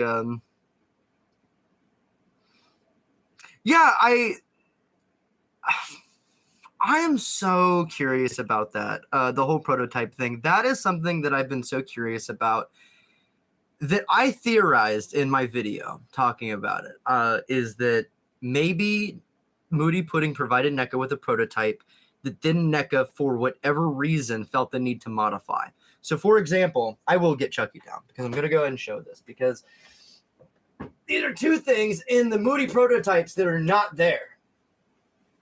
And that's this scar. This scar up here is not complete. It does not connect. And there's zero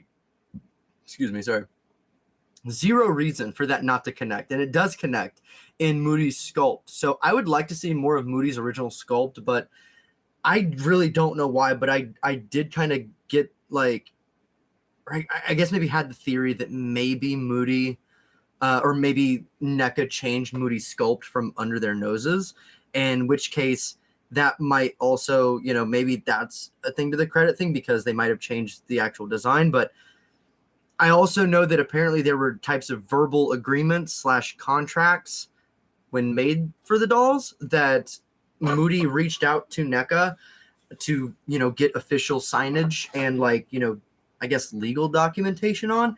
And NECA, you know, said that, you know, their legal team is still working on it and they still have not gotten that. I own this doll. It's in my hand. And apparently Moody still doesn't have that. And that's something that Moody has voiced because in those agreements, who is that? Is that Casper? There's a cat behind me. She keeps going more behind me. She's behind the poster. She's behind the Pearl poster. In those agreements is like, it's like a no compete clause because, you know, Moody makes their own 1-to-1 scale Chucky dolls as well. And I think it's like a year. I think like within 12 months of release of these dolls, Moody can't produce like 1-to-1 scale Chucky dolls. As far as I understand, again, this is not, I cannot stress enough. I am not don't work for Moody. I'm not, personal friends with them to the point where I know a lot of this stuff. I do love them. I very much respect and appreciate them and follow them. But I don't have any insider information outside of the kind of watching of the posts that other people seem to have been doing. But as Moody, if they were horrified when they saw those old shots of Tiffany's giant hillbilly teeth, and they were, yeah. Those old prototype shots from like 2021 and that horrible wig, I don't know what the fuck they were thinking. That doll looked like shit. And I usually try to be pretty PC about these types of things. Those prototypes that they showed in like 2021 or whatever it was, horrible. I am so glad. That they changed them. I don't know what point, but I think I mentioned that in maybe the Tiffany review, that they showed prototypes of the Tiffany and they were not hitting. And this one actually turned out really well. So yeah, well, it's scary too for Moody, because if those dolls would have come out fucked up, Moody's name was attached to them. And I think it was scary for everybody involved. And I still maintain, I do think NECA got excited. I think NECA knew that they had the license. I think that NECA knew that they had the proclivity to create 1-to-1 scale Chucky dolls. And they were like, I'm going to go do this right now, because they saw Tots do it. They saw Tots do it in their mind pretty quick, when in reality, I feel like Tots took some time with it. And Tots, people really like to shit on Tots dolls, and I get it. I do. The NECA dolls are very good. But people really think the Tots dolls are horrible, and I don't get that. Like the Seed dolls, they were still worked on by Tony Gardner. They were still used or still made using, even if not the movie molds like advertised, still using similar molds from All Terrain. So they're still good to me. They should make animated Chucky dolls. I agree. I think that'd be fun. I think it'd be cool for anybody to make that. That'd be like a good spirit decoration, because I know they have a couple of talking Chuckies. But could you imagine like full animatronic Chucky? That will happen eventually, because people are custom making the good guys. Somebody will make a good guy eventually that can turn their head and blink our eyes. So they'll make that eventually, I'm sure. Oh, what's up, Erickson? How's it going, man? I haven't talked to you in a minute. I've seen you in comment sections a minute ago, but great to see you. Guessing they were trying to compete with Tots, which is, yeah, as I was just saying, which is why they used Moody doll as a prototype when it came down to producing these dolls. They didn't do their homework. Yeah, because when they advertised the dolls, it wasn't, which is why they cut corners, no flexible fingers, body not made from foam, Tiffany's hair being punched in instead of a wig. Yeah, people forget about this stuff too. These like monikers of like the kind of the taglines that the dolls were made off of, people forget. The dolls were originally said to have silicone skin and posable fingers and features that no other, I think it was phrased, features that no other doll on the market will have or has, which is true. The movable eyes at that point was punched hair was one. All of this stuff was one.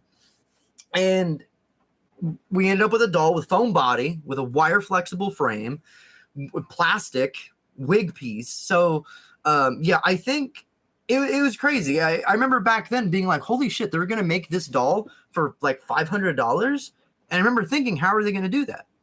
And the answer is they're not going to do that. They can't do that. That's not going to happen. Impossible. But I don't blame them for trying, but I do agree. I think they bit off more than they could chew. They rushed it. I think they were too excited about it. And I'm still surprised the dolls came out. Again, I made that video years ago. I made a video 2 or 3 years ago now. It was like the NECA Chucky dolls. Should we be worried? Is like what it was called or whatever back in the early days of this channel. It's still the early days of this channel. I'm a baby.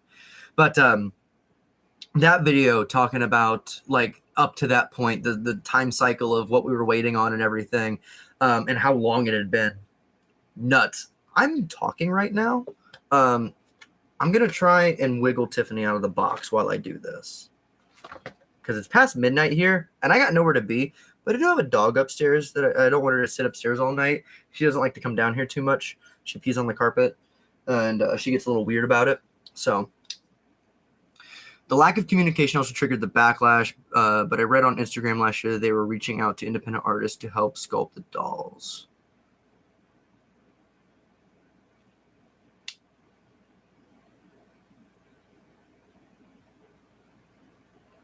They were reaching out to independent. NECA was reaching out, so like NECA was reaching out for independent artists to help redo the work that Moody Pudding had already done. Because that's the thing. Even outside of the production prototypes, which are pretty much just Moody's dolls, that or not the production prototypes, the original prototypes from San Diego. Even outside of those, they said they were changing the sculpts and everything. There's still variations. Moody has posted very clear photos of their sculpts, and there's still differences. That is just like, how? Where did that come from? Like, where did you guys dream that up at? Like, I can't imagine. And Moody also said that they didn't honor the color. They didn't, because that other extra added slash up here in the forehead. But yeah, apparently their paint master was ignored too. So I'm really curious if we'll ever get like a full story on what happened with these dolls. Again, like at the end of the day, it worked out okay. I think it got a lot of eyes on Moody Pudding Studios in a good light, and I think it got a lot of people like me, who was bitching about these dolls for years, looking at them and at the end of the day saying, "Good job, NECA. Good doll, thank you." So I think both companies will come out pretty good from it. I can't imagine anybody getting screwed out of it, but I mean, it's never fun, you know, if both of those, you know, because Moody Pudding is an independent business. So if they teamed up with NECA and you know, it didn't go the way that they were planning, then no matter how you slice that, that's not fun. And it's not good because, again, NECA is not a small independent toy company. They've been around for a very long time, where Moody Pudding is small business, very small independent business that, long and short of it, cannot afford to have, you know, the runaround drawn about them. So yeah, they made a post about it. They were going around IG asking artists help if they were still in production. NECA just rushed these out like they do with the Predators, Aliens, and Turtles. We had Clockwork animated figures. That sounds cool though. I wish they still made toys like that. I wish like interactive toys, like, and that's okay. You're not old. Not old.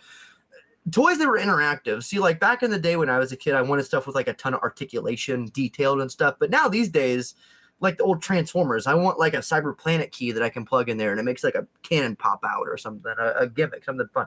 My nose really itches. I am so sorry. I'm gonna go like blow it or something. Jesus.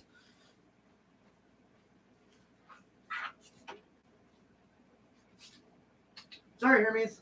Scared you, buddy. Walked out of my chair to the other side of the room and I scared my cat. Oh, that's horrible. Oh, itchy nose. It's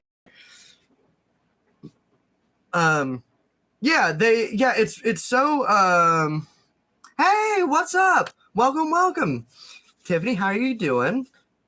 Welcome. It's great to see you.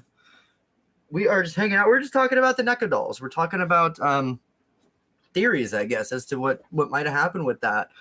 So yeah, this jacket right here is from Cavity Colors. So you can actually get this right now. I don't work for Cavity Colors. I don't have an affiliate link, but yeah, this is Bride of Chucky hoodie from Cavity Colors, and you can still get it. It's up there right now. I love it. My girlfriend got me this for Valentine's Day, and she got me the matching sweatpants. I'm not wearing the sweatpants right now. Those are dirty. But yeah, love this hoodie, and it's cold in my basement. And then she got me this shirt, too, a few years ago. She's hidden, but it's got my girl on it. Cavity Colors. Should be, yeah, Cavity Colors. It shouldn't be anything fancy, just like a tooth cavity and then colors. They do a lot of horror stuff, a lot of horror shirts and things like that. So I bought a few things from them. They should still have the Bride of Chucky collection. They had like a miniature collection for it. Bride of Chucky came out the year I was born. Nice. I was 3 when it came out. I was 3 when it came out and didn't get into it until about 10 years later because I was scared. Come here, Hermes. Come here, buddy. Come here, Hermes. You want to say hi to people? Y'all want to see a cat? Come here, buddy. Come here. He's shy. He's webcam shy. Come here, buddy. Come on, handsome.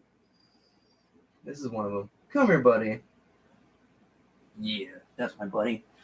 This is Hermes. I have too many cats, too many babies. But this one's Hermie.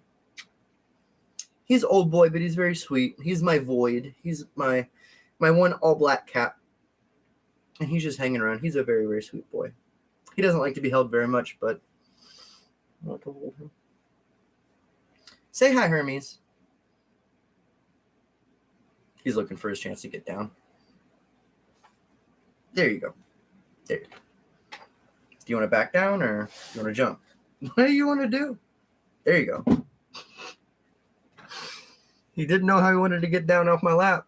He wanted to like back down, but there's nowhere to back down into. He wanted to like push into these.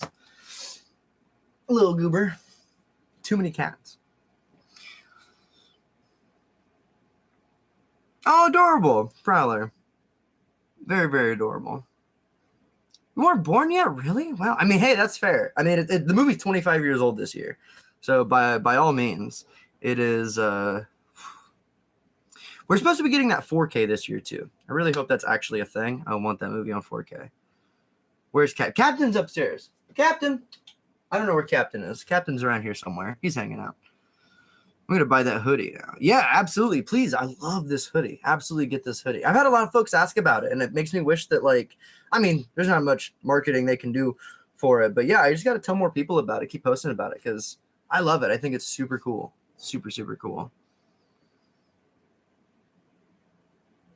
15 when the first Child's Play came out. Very fair. 15 with that. So it was... 78. You were born in 73? 72? 72, 73-ish? Let's go. Yeah, I really hope they do something for the 25th anniversary. I want to see the movie theatrically. I know it won't get like a wide release or anything like that, but I really do hope it gets kind of like a Fathom release anniversary, like one night, whatever, even for, to see in theaters. Thank you, bro. I very much appreciate that. I will try to. I have a lot of ideas for Chucky related stuff I want to talk about. I'm kind of scared a lot about putting it out there, but I very much appreciate it. I do intend to keep talking about Chucky. I got a lot to say about the little guy, so I appreciate you. Thank you very much. Born 73. Sir. NECA did. We were just talking about that. NECA did a pretty good job with those dolls. Again, we were just talking about the kind of the hectic process with it. But I do maintain, yeah, NECA did pretty good with getting those dolls out there. I'm happy with it. I spent most of the waiting process thinking that they may not have happened at all. But thank the Lord that they did. What do you hope to see in season 3? Season 3 of Chucky. What do I hope to see? I want to see, I'll tell you what, the two things I want to hope to see, because I know a lot of folks have opinions about the TV series. I like the TV series. I do very much like it. I'm a big fan of it. And I love what we've gotten so far. It's not the best thing ever. It's not the most perfectly well-written thing ever. There are qualms, but I do like the series. The two things I want to see is I want to see Scarred Chucky return. I was like 3 when Bride of Chucky came out. I was like 9 when Seed of Chucky came out. So when I was growing up, going to Spencer's and going through the mall and things like that, Stitch Chucky was my Chucky. So I want to see Stitch Chucky return. That head from Cult of Chucky, I want to see that head. This is like fan theory. This is like very specific because I would take just any type of Stitch configuration. But I would like to see that head return. I would like to see it stapled onto a fresh good guy body. And there's an artist, I forgot their name off the top of my head, but there's an artist who does some of the most fun Chucky art out there. And they have this incredible design of what they call Prime Scarred Chucky or Scarred Chucky Prime. And it is that head on a fresh good guy body stapled to the neck, but they have like a grafted, this because all this side of that head is missing. They have a grafted good guy doll chunk of head. So all of this is like a live Scarred Chucky, and this is like the live version of the good guy doll right here, stapled in. Looks super cool. I think it would look really neat in live action. But I love the Stitch Chucky. I want that. I want Stitch Chucky to come back. If it doesn't happen, I'm not gonna tank the show 2 out of 10 on review servers and get mad. The one thing I will get mad about, though, is season 2 disrespected the fuck out of my girl, out of the Tiffany doll. And That is one thing. That is the only thing that has actively made me like honestly a little upset about the series. Is the treatment of the Tiffany doll. I think that sucks. There's no other word for it. I think that sucks. I think that the end of season 1, the Tiffany doll shows up. You're like, whoa, back in the fold, crazy. What are we going to do? And then 2 minutes into the season 1 opener, dead. And then another doll, and we're coming back to like an 18-year-old plot point from Seed of Chucky, and gone. It's so disheartening. I was incredibly disappointed with that. So I want some respect on the Tiffany doll. I want to see a Tiffany doll show up and survive more than an episode. Please. I've missed a lot of chat. I'm so sorry. Yeah, NECA better make some accessories. Yes, you can see my whole social media space. Yes, absolutely. As she should be. Tiffany's my favorite character. You definitely have it covered. So yes, she needs to be represented. Can we be honest? The TV series is crap. Hey, if your opinion, I totally feel it. I like the series. I'm somebody who I don't think Chucky starts and stops at being horror. I think the comedy aspect is kind of needed. But apples and oranges, everybody has opinions. I like the series, though. I do like what we've gotten. I like the state of the Chucky franchise. There's definitely things to be said that I wish they would do different, even better.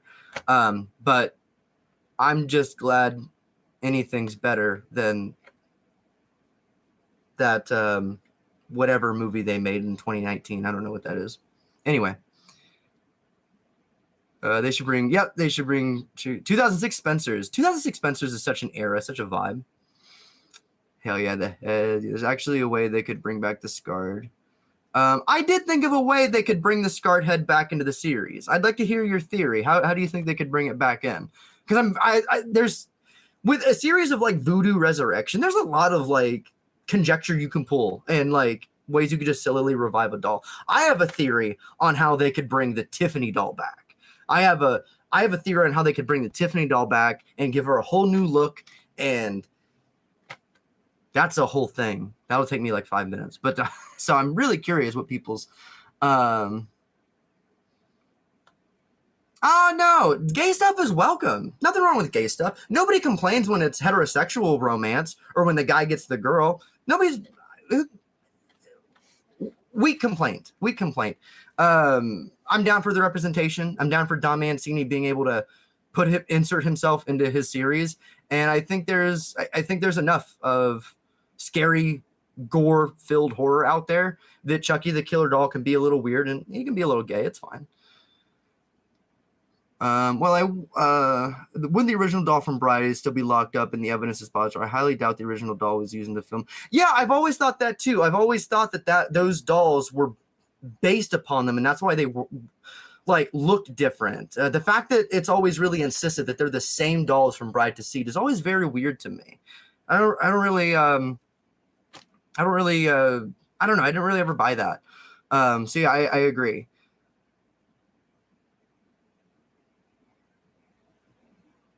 They need to bring Chucky more occult themes. I could see that too. I thought they were going to do that at the end of season 1. Like the end of season 1 when like Chucky leaps at Jake and he says something along the lines of like, you're nothing against like the power of the almighty Damballa.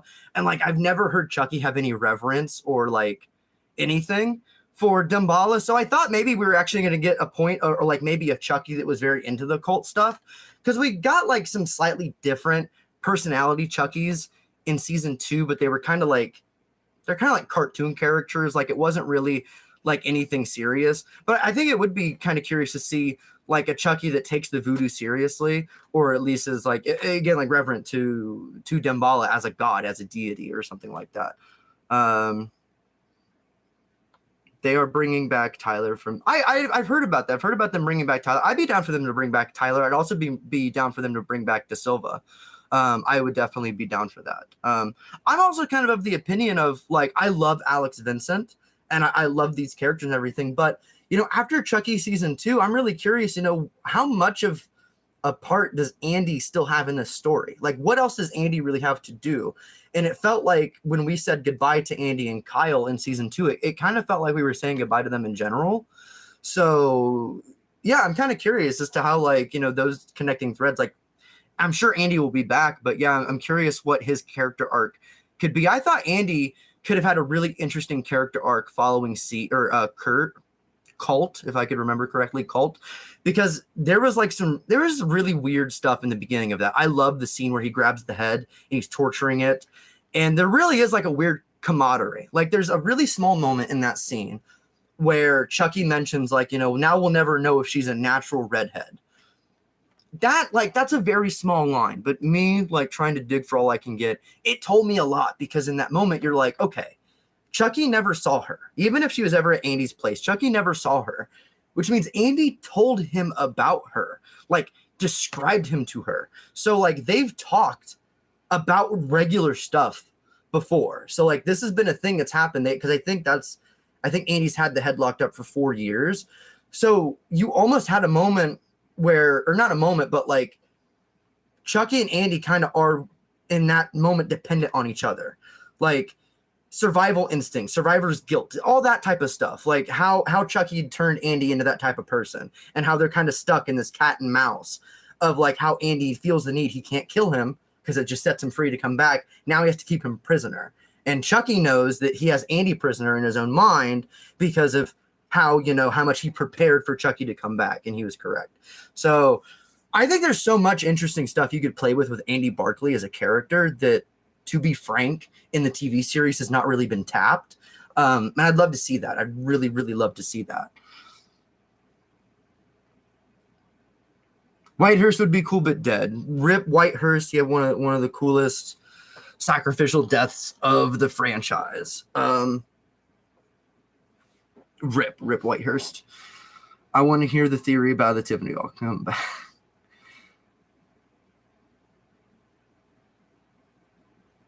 Hey, they could still date. Give Andy, let Andy have a happy ending and hook up with De Silva. That would be great. We could still have that, and it wouldn't even be Justin Whalen. It would be Alex Vincent. So that'd be great. So okay. My theory for how the Tiffany doll could come back. Now, heads up, this is big spoilers for Chucky Season 2. If you've not seen it, big spoilers. So this is going to sound so fucking stupid, but I think it would be fun. There is a poster. It's a German poster for Bride of Chucky, and it's existed obviously since Bride of Chucky. Yeah, get Catherine Hicks back. She's retired acting, so that's why she's not really, lined up to come back. But there's this teaser poster for Bride, and on this poster, there's a design for Tiffany, and I'd love to ask anybody about it. Like if I ever get to meet Don Mancini and ask him about it, or especially Kevin Yeager. I'd love to ask Kevin Yeager about it because I think he would know about it. He designed them. And on this poster is a Tiffany design. It's at the forefront of the poster, and she has blue eyes, and she has a stitch. She has like a stitch coming down the eye, like right here. And it's never been seen. Nothing like that happens in the movie. So it seemed like there was design at one point where Tiffany would look a little bit more like Chucky than was led on. That maybe she might even have a stitch or two, but that was cut. And I think that's good that it was cut and everything. And then in Seed of Chucky, that was kind of followed up on by her getting the axe to the head and getting an actual Chucky stitch in the forehead. So, never seen it. The TV series, if you haven't seen the TV series or if you haven't seen season 2 and you don't want to be spoiled, turn this off for like 5 minutes and then come back. But that post, or if you're talking about the poster, you're talking about, I could be an idiot and just misunderstood. Go to Google or type in German Chucky poster. I would show it to you, but I'm using like my regular, actually I can show you my phone. What am I doing? It won't look good, but I can show you my phone. Bride of Chucky German poster. So because of this poster, the reason I'm prefacing with this poster is this poster has always made me think about Tiffany with stitches. Here we go. That's the poster. And you can see, yeah, she's got blue eyes there, which could be just photoshopped or edited. But that stitch there, like, that's not edited or photoshopped or anything. I don't know what that is. So I don't know if this is an alternate doll design for Tiffany. I don't know what this is. But this has always made me think about Tiffany with stitches. Now, as far as talking about the poster, okay, cool. The only thing that bugged me about the Tiffany doll in the series is that she looked completely different than she did in Seed. Yeah, I understand. I think I thought it was interesting that they make you think that they always look different. And then they had the one from like Cult kind of show up. She looked different. And then the Jennifer Tilly doll looks kind of similar, but yeah, it looks a bit different. It's all very weird. Thank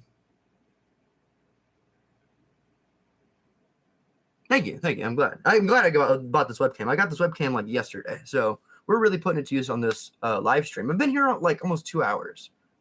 Thank you all. Appreciate y'all. I love talking about Chucky. So, but anyway, my theory for how the Tiffany doll could come back. Now, my theory for how the Tiffany doll could come back is also. It's also for how Jennifer Tilly could come back, because I'm not going to lie. I think, again, huge fuck up, in my opinion. Like, I get the in Seed of Chucky. The way she said the spell was switch and switch and switch. And she takes the axe to the head. And then at the end of the movie, we find out that it's actually Tiffany. She made it into the body. We never really knew exactly how that worked. We were always kind of meant to assume that the Tiffany doll was dead, that the Tiffany doll didn't have the soul in it, right? And then we find out in the Chucky TV series that the Tiffany doll is not only still alive, but that switch spell literally switched the souls. And Jennifer Tilly, for like 18 fucking years, has been held captive and in this Tiffany doll. Now, I understand Jennifer Tilly is not a main Chucky universe character. I understand that she was never really going to have an arc. And the way they set it up was, well, Tiffany already messed up Jennifer Tilly's life in her body anyway. So what type of life does she even have to return to anyway?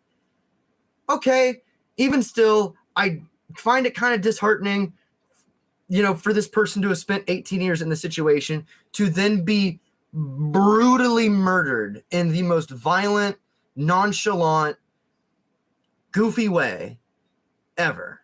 I found that like it was one of those things that just like made me like feel bad, not because of how much I do love Jennifer Tilly, but because just it felt cheap. It felt like a shock value bullshit thing that I don't know the Chucky series for doing. You know what I mean? Like, they usually don't need to kill characters and do stuff like that to characters you actually care about. That's why I like the Chucky TV series. Horror is not just splatter. I mean, well, to be fair, everybody likes horror for different things. Some people like it for the Hostel, the Terrifier, the gore splatter zone, and some people like it for the slasher, or like, how do people deal with the horror, the intricacies of it. And I think horror, to me, I like horror when there's characters that I'm rooting for, characters I do not want to die. So in that aspect, it succeeded because there's a character I did not want to die. It was her fault for escaping. She should have stayed still. Absolutely. She absolutely should have. But so in that regard, it succeeded. There's a character that I didn't want anything to happen to, and then it did happen. And I don't think I would feel that harshly about the Jennifer Tilly Tiffany death if the other Tiffany doll did not show up and get Godfather horse in the headed in her bed instantaneously. I just being bait and switched with the Tiffany doll, when in my opinion, the Tiffany doll is a very important character of the series. Sue me, she's very important, so yeah. I do have the Glenn doll. It's kind of hard to see, but actually here, I'll move. It'll be easier to see this way. He's in the case, but he's right there. You can kind of see him. There's Glenn. I've got all the Tots dolls and both NECA dolls so far. So they're the only ones I have. I unfortunately don't have any fancy custom ones yet, but I do have all the Tots releases.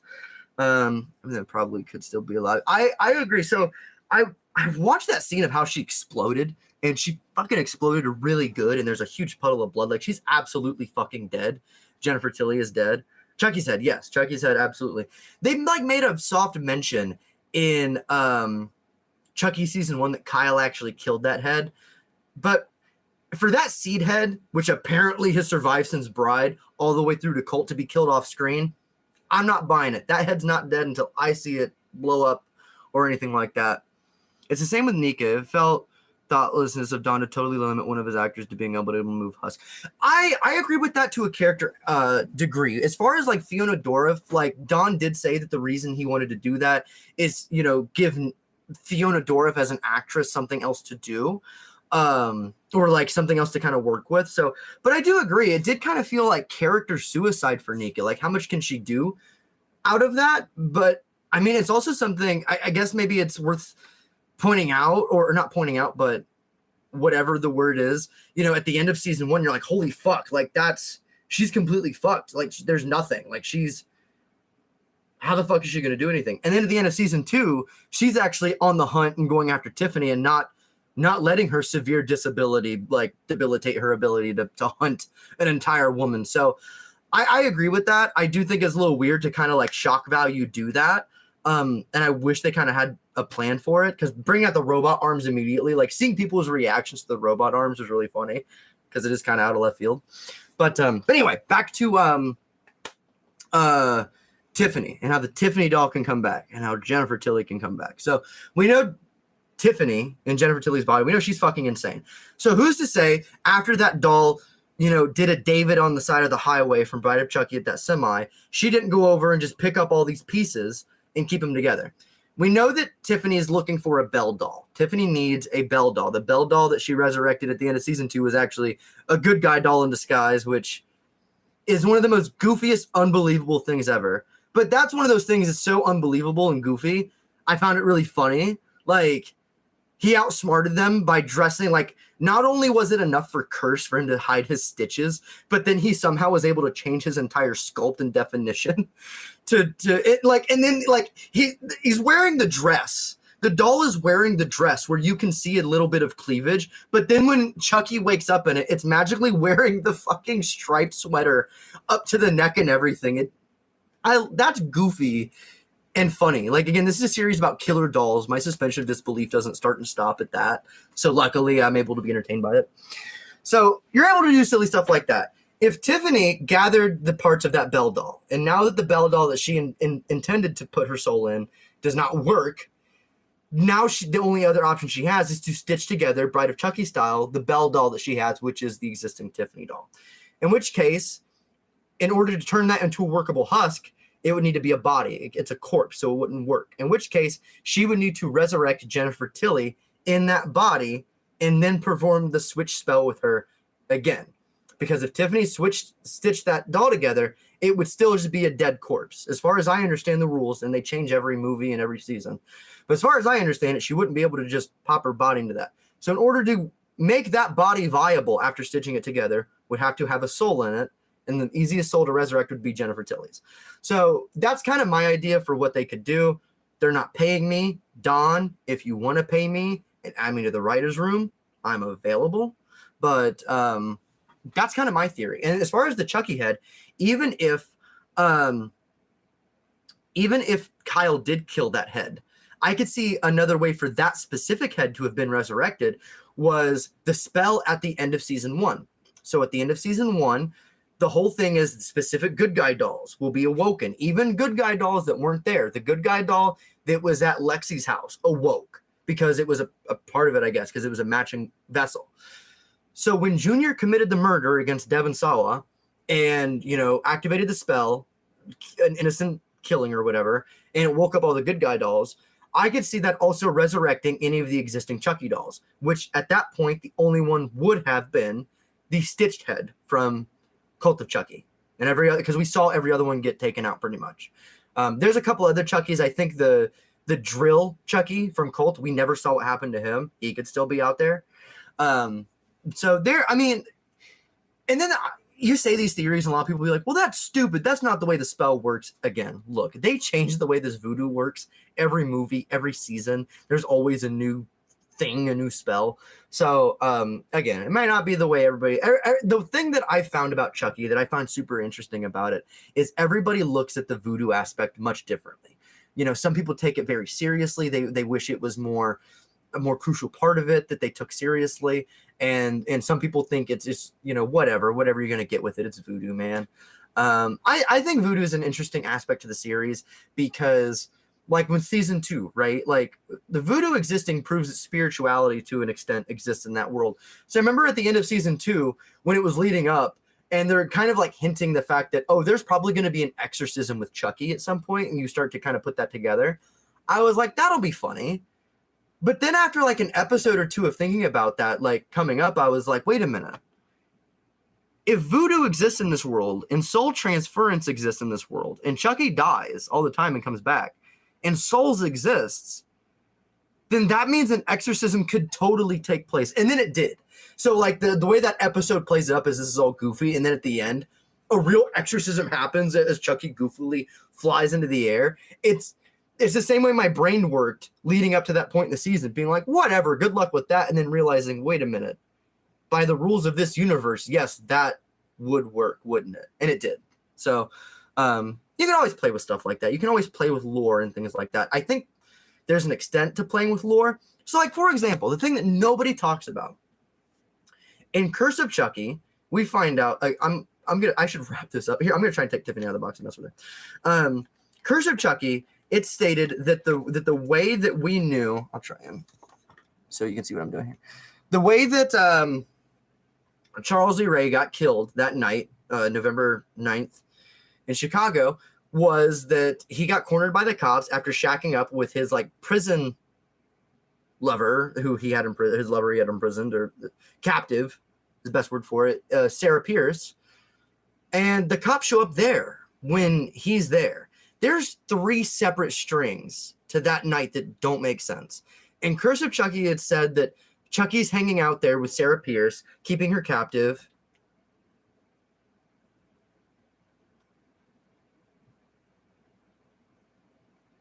Sorry, I'm getting eBay note. I got an eBay notification. I'm making sure it's not that. God damn it! Nope, still has not made it offered for me to make it offer. What was I saying? Oh yeah, so we're led to believe that the cops found him out like near Sarah Pierce, and then the cops like set Sarah Pierce free, and then that's where Mike Norris found him and gunned him down. But then you think back to Child's Play 1, and you're like, okay, so Eddie Caputo was there though. So like, did Eddie Caputo drive Charles Lee Ray to like his captive mistress's like bunker where he was keeping her? Okay, fine. I'll go ahead and play with that. Fine. There you guys were fucking freaks. Like I don't know Eddie Caputo. He might have done that. He might have helped his homie out in a really fucked up way like that. Fine. But then the TV series says that he was with Tiffany that night. And, he does make the mention of, I have a life outside of this apartment, Tiff, which is fine, which kind of does reference Sarah, but there's like 3 separate catalysts that led to him getting killed that night. So it's really weird how like Tiffany calling the cops on him and then he leaves that night to go hang out with his captive mistress. And then they find him. Eddie Caputo took him there. I don't know. There's a whole lot. I don't think anybody's listening to me anymore. I think everybody went to bed. But yeah, very interesting, very curious. A lot of lore stuff like that, which I feel like there's established stuff that you don't need to play with. And then there's other stuff that you can just do whatever you want. It's fine. That's the thing that I always thought of. Yeah, he was cheating on Tiffany because I think I made like a Twitter post about that. Like, is anybody ever going to tell Tiffany about Sarah Pierce or anything like that? Yeah, like that's and I view it as that because like I just look at Charles Lee Ray as like an actual sociopath. Like, dude does not think on like human levels, like at all, like whatsoever. So him having 2 lovers in his mind is like not even a thing. Because think about that. He was shacking up with Tiffany and like, building a relationship with her. Meanwhile, he killed Nika's dad and like was trying to shack up with Sarah Pierce because this all was in the same timeline, same years. So, and Bride says that Tiffany found a ring on the fireplace the night Chucky died. Yeah. So Tiffany would have called the police and then got Chucky killed and then would have felt bad about it, which I totally believe Tiffany to be the type of person to be like, fuck you, Chucky. I'm going to call the police. And then it's like, Charles Lee Ray, the Lakeshore Strangler's been killed. And then she's like, oh, fuck. I went overboard, didn't I? That's within Tiffany's character. I believe that.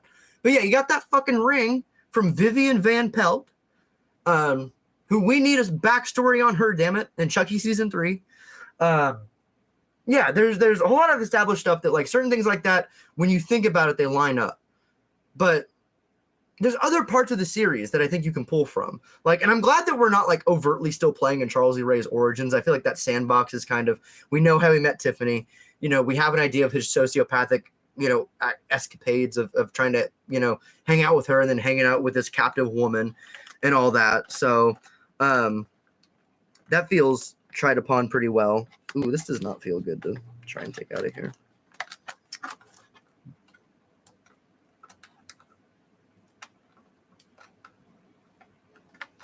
Yeah. I don't know. I will have to take this out a very specific way. Or I could just, you know what? To be frank, the way I'm thinking about fixing this, I might be able to do this still in the box, actually. So I don't know. Maybe. We'll see. Also, when did he kill Tiffany's mother? Yeah, I was curious about that. I'm still waiting to meet Tiffany's. Wait a minute.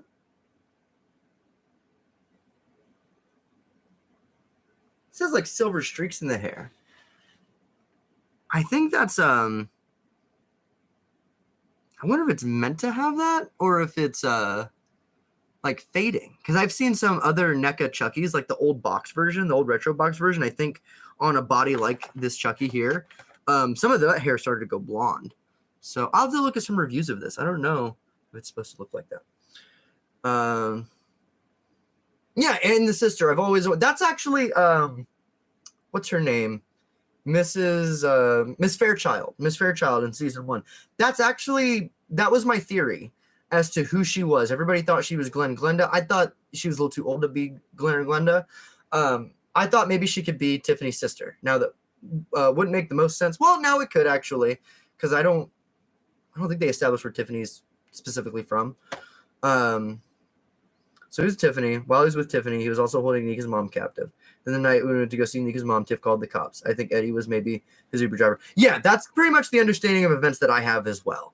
Is that like he got mad at Tiffany, and he like the stuff with Sarah was already happening like on the DL, and then he called Eddie and was like, Eddie, I need you to take me to my side chick. And yeah, so and Eddie Caputo did it, and then Eddie Caputo got killed for it. So don't help your friends lie about their side chicks. That's what you could take away from that story. But yeah, my theory was that Miss Fairchild could have been Tiffany's sister, and then that was kind of at the end of season 1 where Detective Evans is like, oh yeah, you have like a shady past. So you could have had a shady past of the Valentine sisters running around and doing stuff. She's also a redhead, and we know that Tiffany is actually a natural redhead. So could have. Who knows? Who knows about these? Again, Don, hire me. I am available. I will work in the writer's room for peanuts. So I know way too much about this shit. Let me do something with it.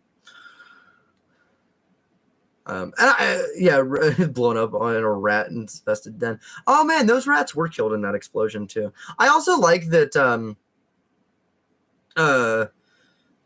Eddie Caputo, like that shot too, where like Andy's walking around the house and Eddie Caputo just grabs the gun, and you have that brief moment where Eddie Caputo is holding a gun to 6-year-old Andy Barkley.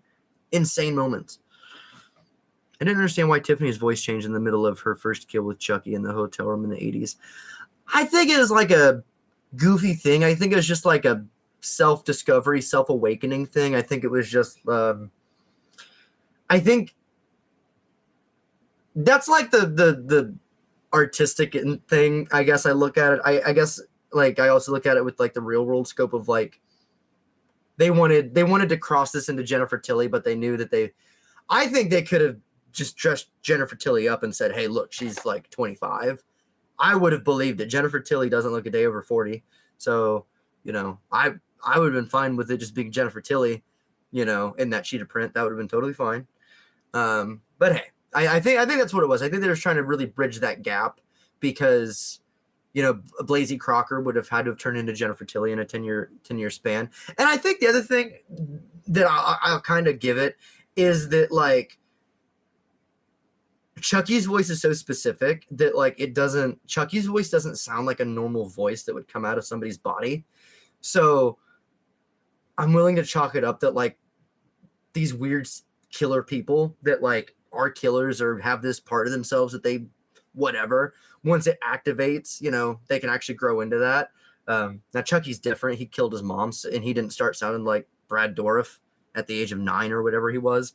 So it's all conjecture. But yeah, that's the other thing about Chucky too. There's so much stuff There's so much stuff. There's so much stuff like that. Like, why does her voice change? How does the voodoo work? You know, why do they keep doing this with the dolls? Where's this specific doll? You know, there's so much little detail stuff that's easy to get lost in, that it makes me like interested why they continue to stay in those weeds.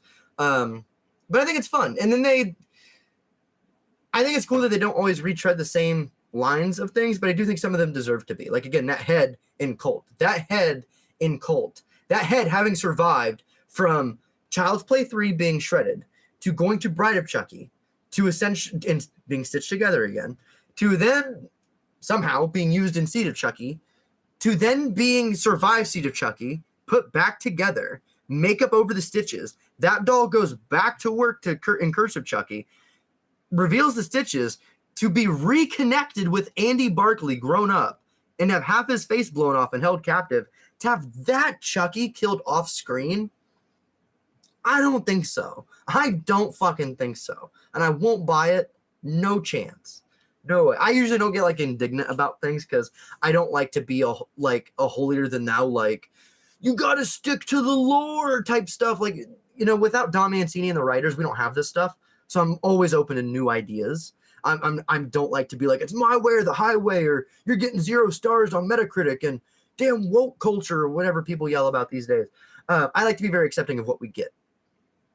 But again, 2 things. I will not accept that doll died off screen, and I will not accept the Tiffany doll disrespect.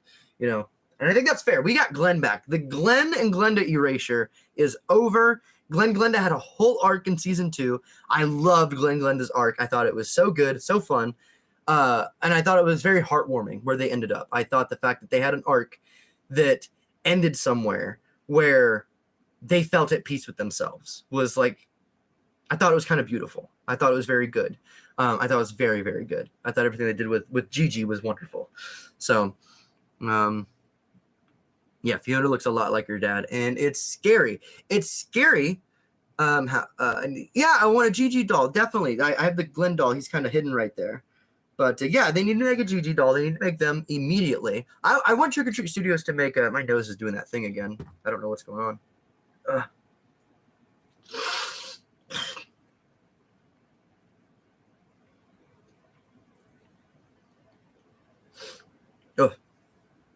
I want Trick or Treat Studios to make Gigi, and I want them to make Glenda. Now, I know a lot of people doing the rehauls of Glenda. The thing about doing a Glenda rehaul is you kind of have to buy like another Tots Tiffany to get the dress and then do all that. So, I don't know, maybe. If I could find one used. I'm trying to figure out a way that I can get this Tiffany out of these twist ties without bending these twist ties. And I don't think that's going to happen. And I'm trying to think of ways that I could twist these twist ties without bending her arms.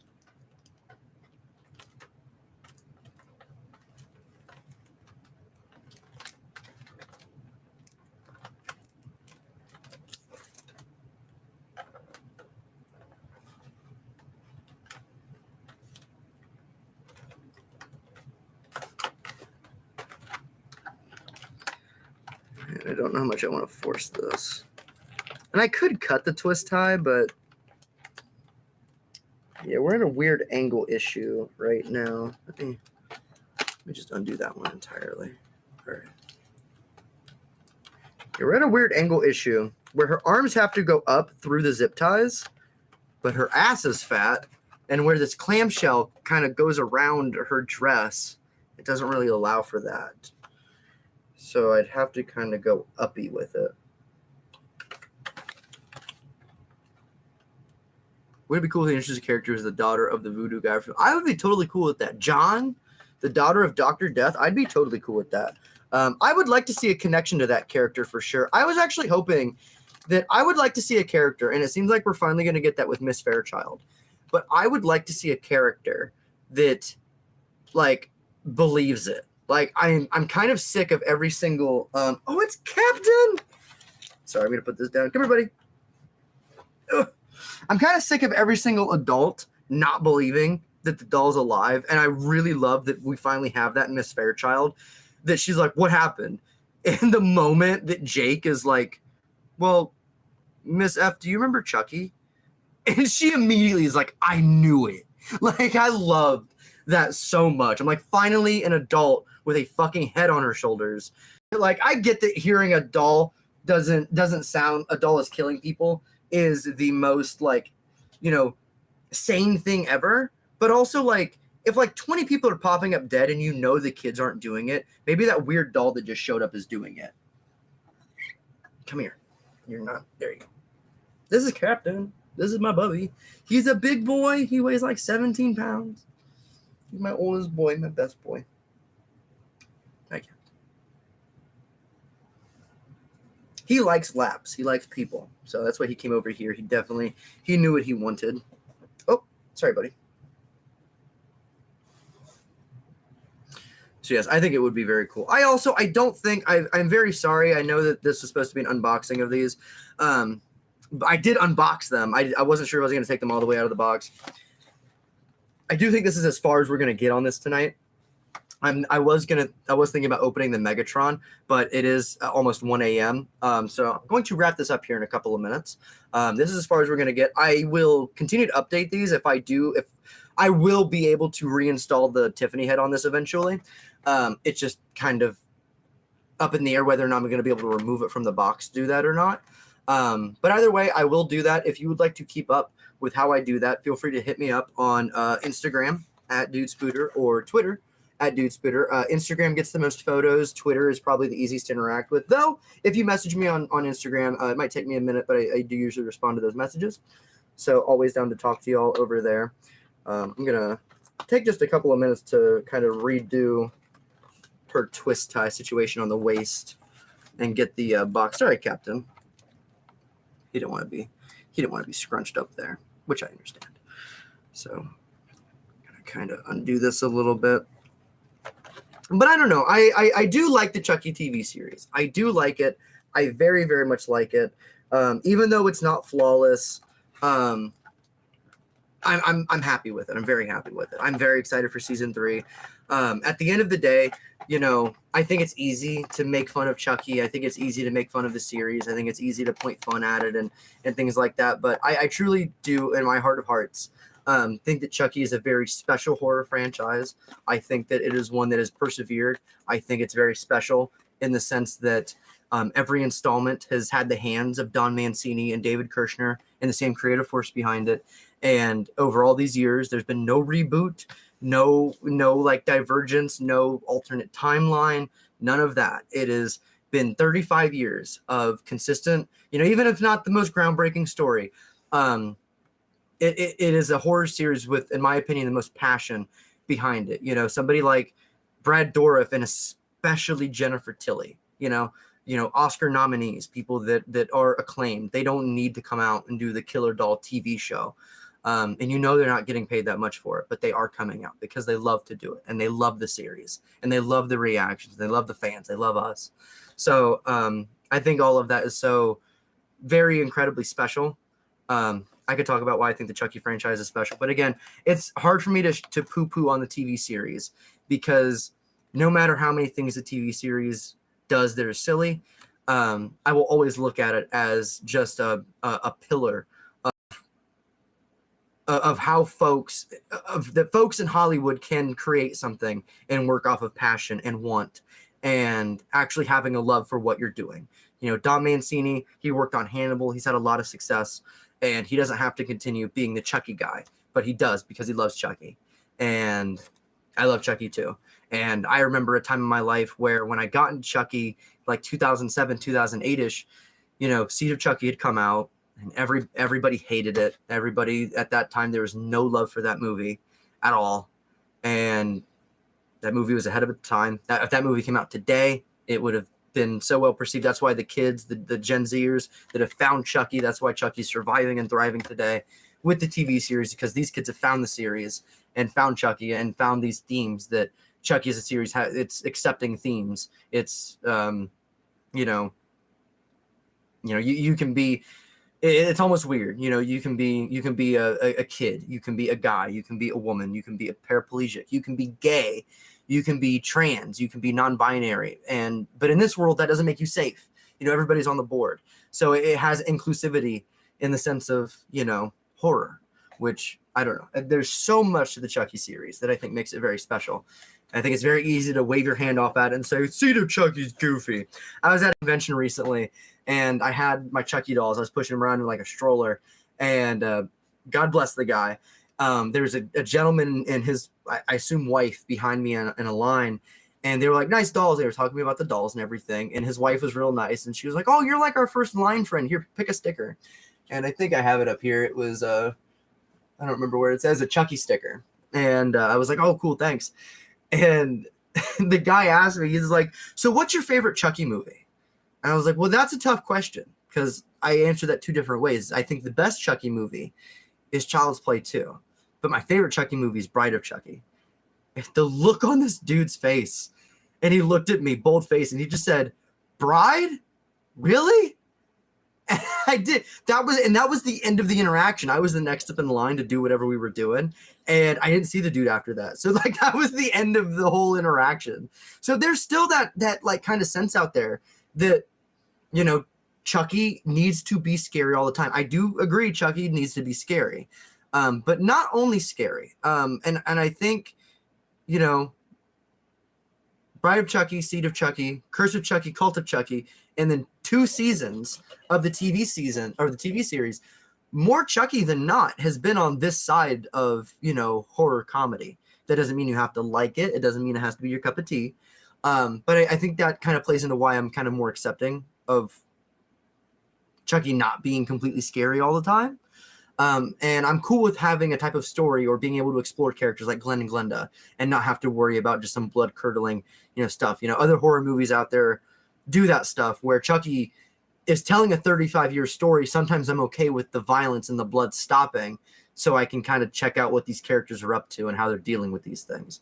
I've rambled. That was a weird, like 5-minute rant about like, you know, but again, but I'm always down to hear people's opinions about the series. You know, I understand that some people are expecting something different. The one thing is I will never agree with the idea that it's too gay. I get it. If you don't like it, that's fine. Nobody's making you watch it, but I won't entertain that, you know, no disrespect to you, but I'm not going to, you know, pretend to, you know, be cool with that or anything like that. Chucky, the Chucky TV series showcasing a young gay relationship is not what's going to make or break it as a good or bad TV series. And if it's what makes or breaks it as a good or bad TV series to you, I got nothing for you. Go watch like Saw or something. I don't know.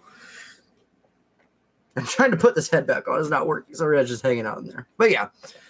This will get installed again somehow. So what I'm going to do to fix this Tiffany head, you might be wondering how I'm going to do this, is I'll go ahead and just show you. What I'm going to do, because I'm going to try and wiggle this into the tray. Again, actually, before I seal this up. What I'm going to do is, I might have explained this earlier, I'm going to drill inside of this ball in here. That ball of the head, so this head is broken at that ball stem. This very small, thin, clear plastic ball stem. I'm going to drill into that, drill a cavern. I'm going to drill a cavern into this. I'm going to take a very thin metal rod, either an hook, bendable wire, or a screw, or a nail more rather, and I'm going to cut that, and I'm going to insert both rods into that. And she's going to have a metal rod connecting her head to her neck, in which case her head will swivel. Now, again, I don't know if these toys are ever coming out of this box, because from talking to folks in here, taking these things out of the box, seems like they could just fucking break, and I don't want them to break, especially if they're pretty on the card and everything like they are right now. So, but I am going to fix Tiffany. I'm not worried about, you know, she's already broken, so me, you know, installing a neck joint is not going to, you know, break her more or anything like that. It's not going to mess with the value. I'm not worried about the value. Okay, I spent like 17 years waiting for this thing. Fuck the value. The value will be on my shelf. It's mine. But yeah.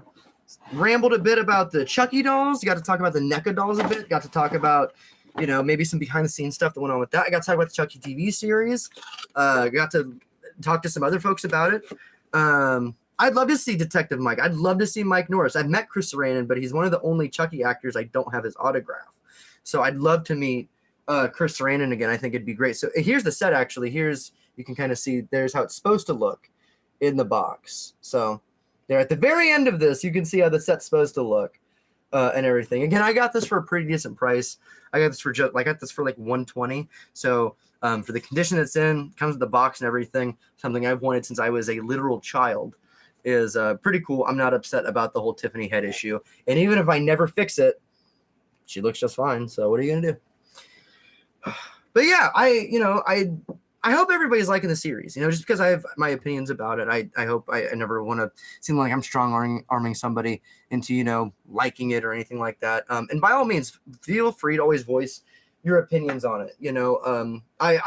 Things about the Tiffany doll, I've been very vocal about that. I'm not adding Don Mancini every day like a crazy person, but I like to think that they see some stuff, and if you post some feedback, they might, check it out at some point. They might not change their writing prowess or change their story because of it, but I think it's fair to talk about and critique it. But I'm super excited for season 3. I do intend to talk about it on the channel somehow. I do intend to keep up with it. I do intend to keep up with more Fizz TV stuff. I have tons of Chucky stuff I'd like to talk about. I have tons of little videos I'd like to make. There's exposition videos I'd love to make on both Bride of Chucky and Curse of Chucky specifically. I'd like to make retrospectives for each installment of the series, like long form retrospectives from other channels that I watch and respect and very much enjoy. Oliver Harper is one I very much enjoy, or Leighton Eversole, or Matt Draper. These are 3 guys that create very good audio-based long form content about fiction, about talking about things that they enjoy, movies and things like that. And I kind of want to do that just about the Child's Play series. I have other movies I want to do that for as well. The Nightmare on Elm Street series. Child's Play, I love Child's Play, but I do love other horror movies. It's not the only horror movie I love. I do love the Nightmare on Elm Street series. I love the Friday the 13th series. Halloween is very high up there. Pearl, the X films that just came out, I very much loved those. I do have a lot of the Phantasm films, the Alien movies. I have a lot of movies that I do very much like. Evil Dead that I'd like to talk about, and other pieces I can still talk about with them. So in those senses, as I continue to, I guess, to get more comfortable talking about anything around here, it seems that Chucky's kind of the main bread and butter around here that I'll probably continue to talk about. But I do have more ideas about that, specific stuff that I want to talk about. I have thought about maybe making videos about like how the Tiffany doll could return in season 3. But, once you put like an opinion on YouTube, you're at the beck and mercy of like God in the comment section. And it's either going to go well, like you have to be prepared for a majority of people to say, that's stupid. And there's like certain stuff that I'll say that is like true or is like fact, and people will still say that that's dumb or they disagree. And I'm like, what's there to disagree with? So either way, making like a fan theory video, something I guess I just got to get like the cojones for, and how to frame that. Like I did kind of do that for season 1, like 10 things I want to see in the Chucky TV series. So I don't know. I'm going to continue to talk about stuff. I'm going to get off here for the evening. Again, thank you all very much for hanging out with me. I do very, very much.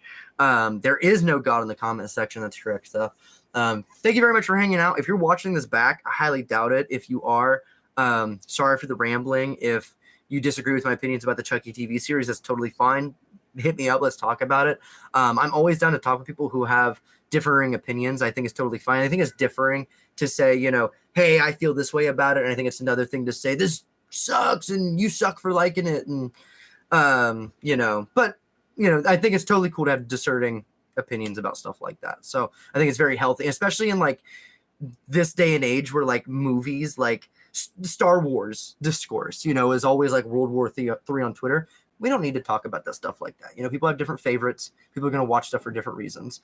It's cool to hear people out and talk about that stuff. So even if you feel differently, hit me up, Twitter and Instagram at DudeSpooter. I'm super excited about the TV series season 3. More rather, they begin shooting in a couple of weeks. I'm hoping they've got a Tiffany doll up there in Toronto. And I'm hoping they've got that scarred head back. Hi, Captain. Captain's come to say goodbye. Thank you all for coming out. Thank you, Juan. Thank you, Anthony. Thank you, Erickson. Thank you, Seth. Thank you, Alex, if you're still here. There's a couple other folks I see watching. Thank you, Tiffany. Thank you, Tiffany Valray, for coming by. Great to see you. Hope to see some more stuff on Instagram. Love it very much so. And Have a great one. Nice seeing you live. I will be live again too. I bought this webcam only yesterday, so I'll do this again if I have other stuff to unbox, other stuff to talk about, other casual things. And again, I am going to make a video on replacing the plush good guy doll wig. My next video I'll be producing after that will probably be the collection tour, because I keep having folks ask about that. I would like to kind of do that because then I can make other changes to the collection I want to make. But yeah, thank you all. Be safe, be well, watch some Chucky movies. And again, hit me up and look forward to season 3. Look forward to whatever there is in your life. I hope there's something good for you out there. So love you guys. Thank you so much for all your support. I'll talk to you on Instagram, and have a good one. Thank you so much. Happy Wednesday, or happy Thursday, more rather. Happy whatever it is, wherever you are. Cheers. Say bye, Captain.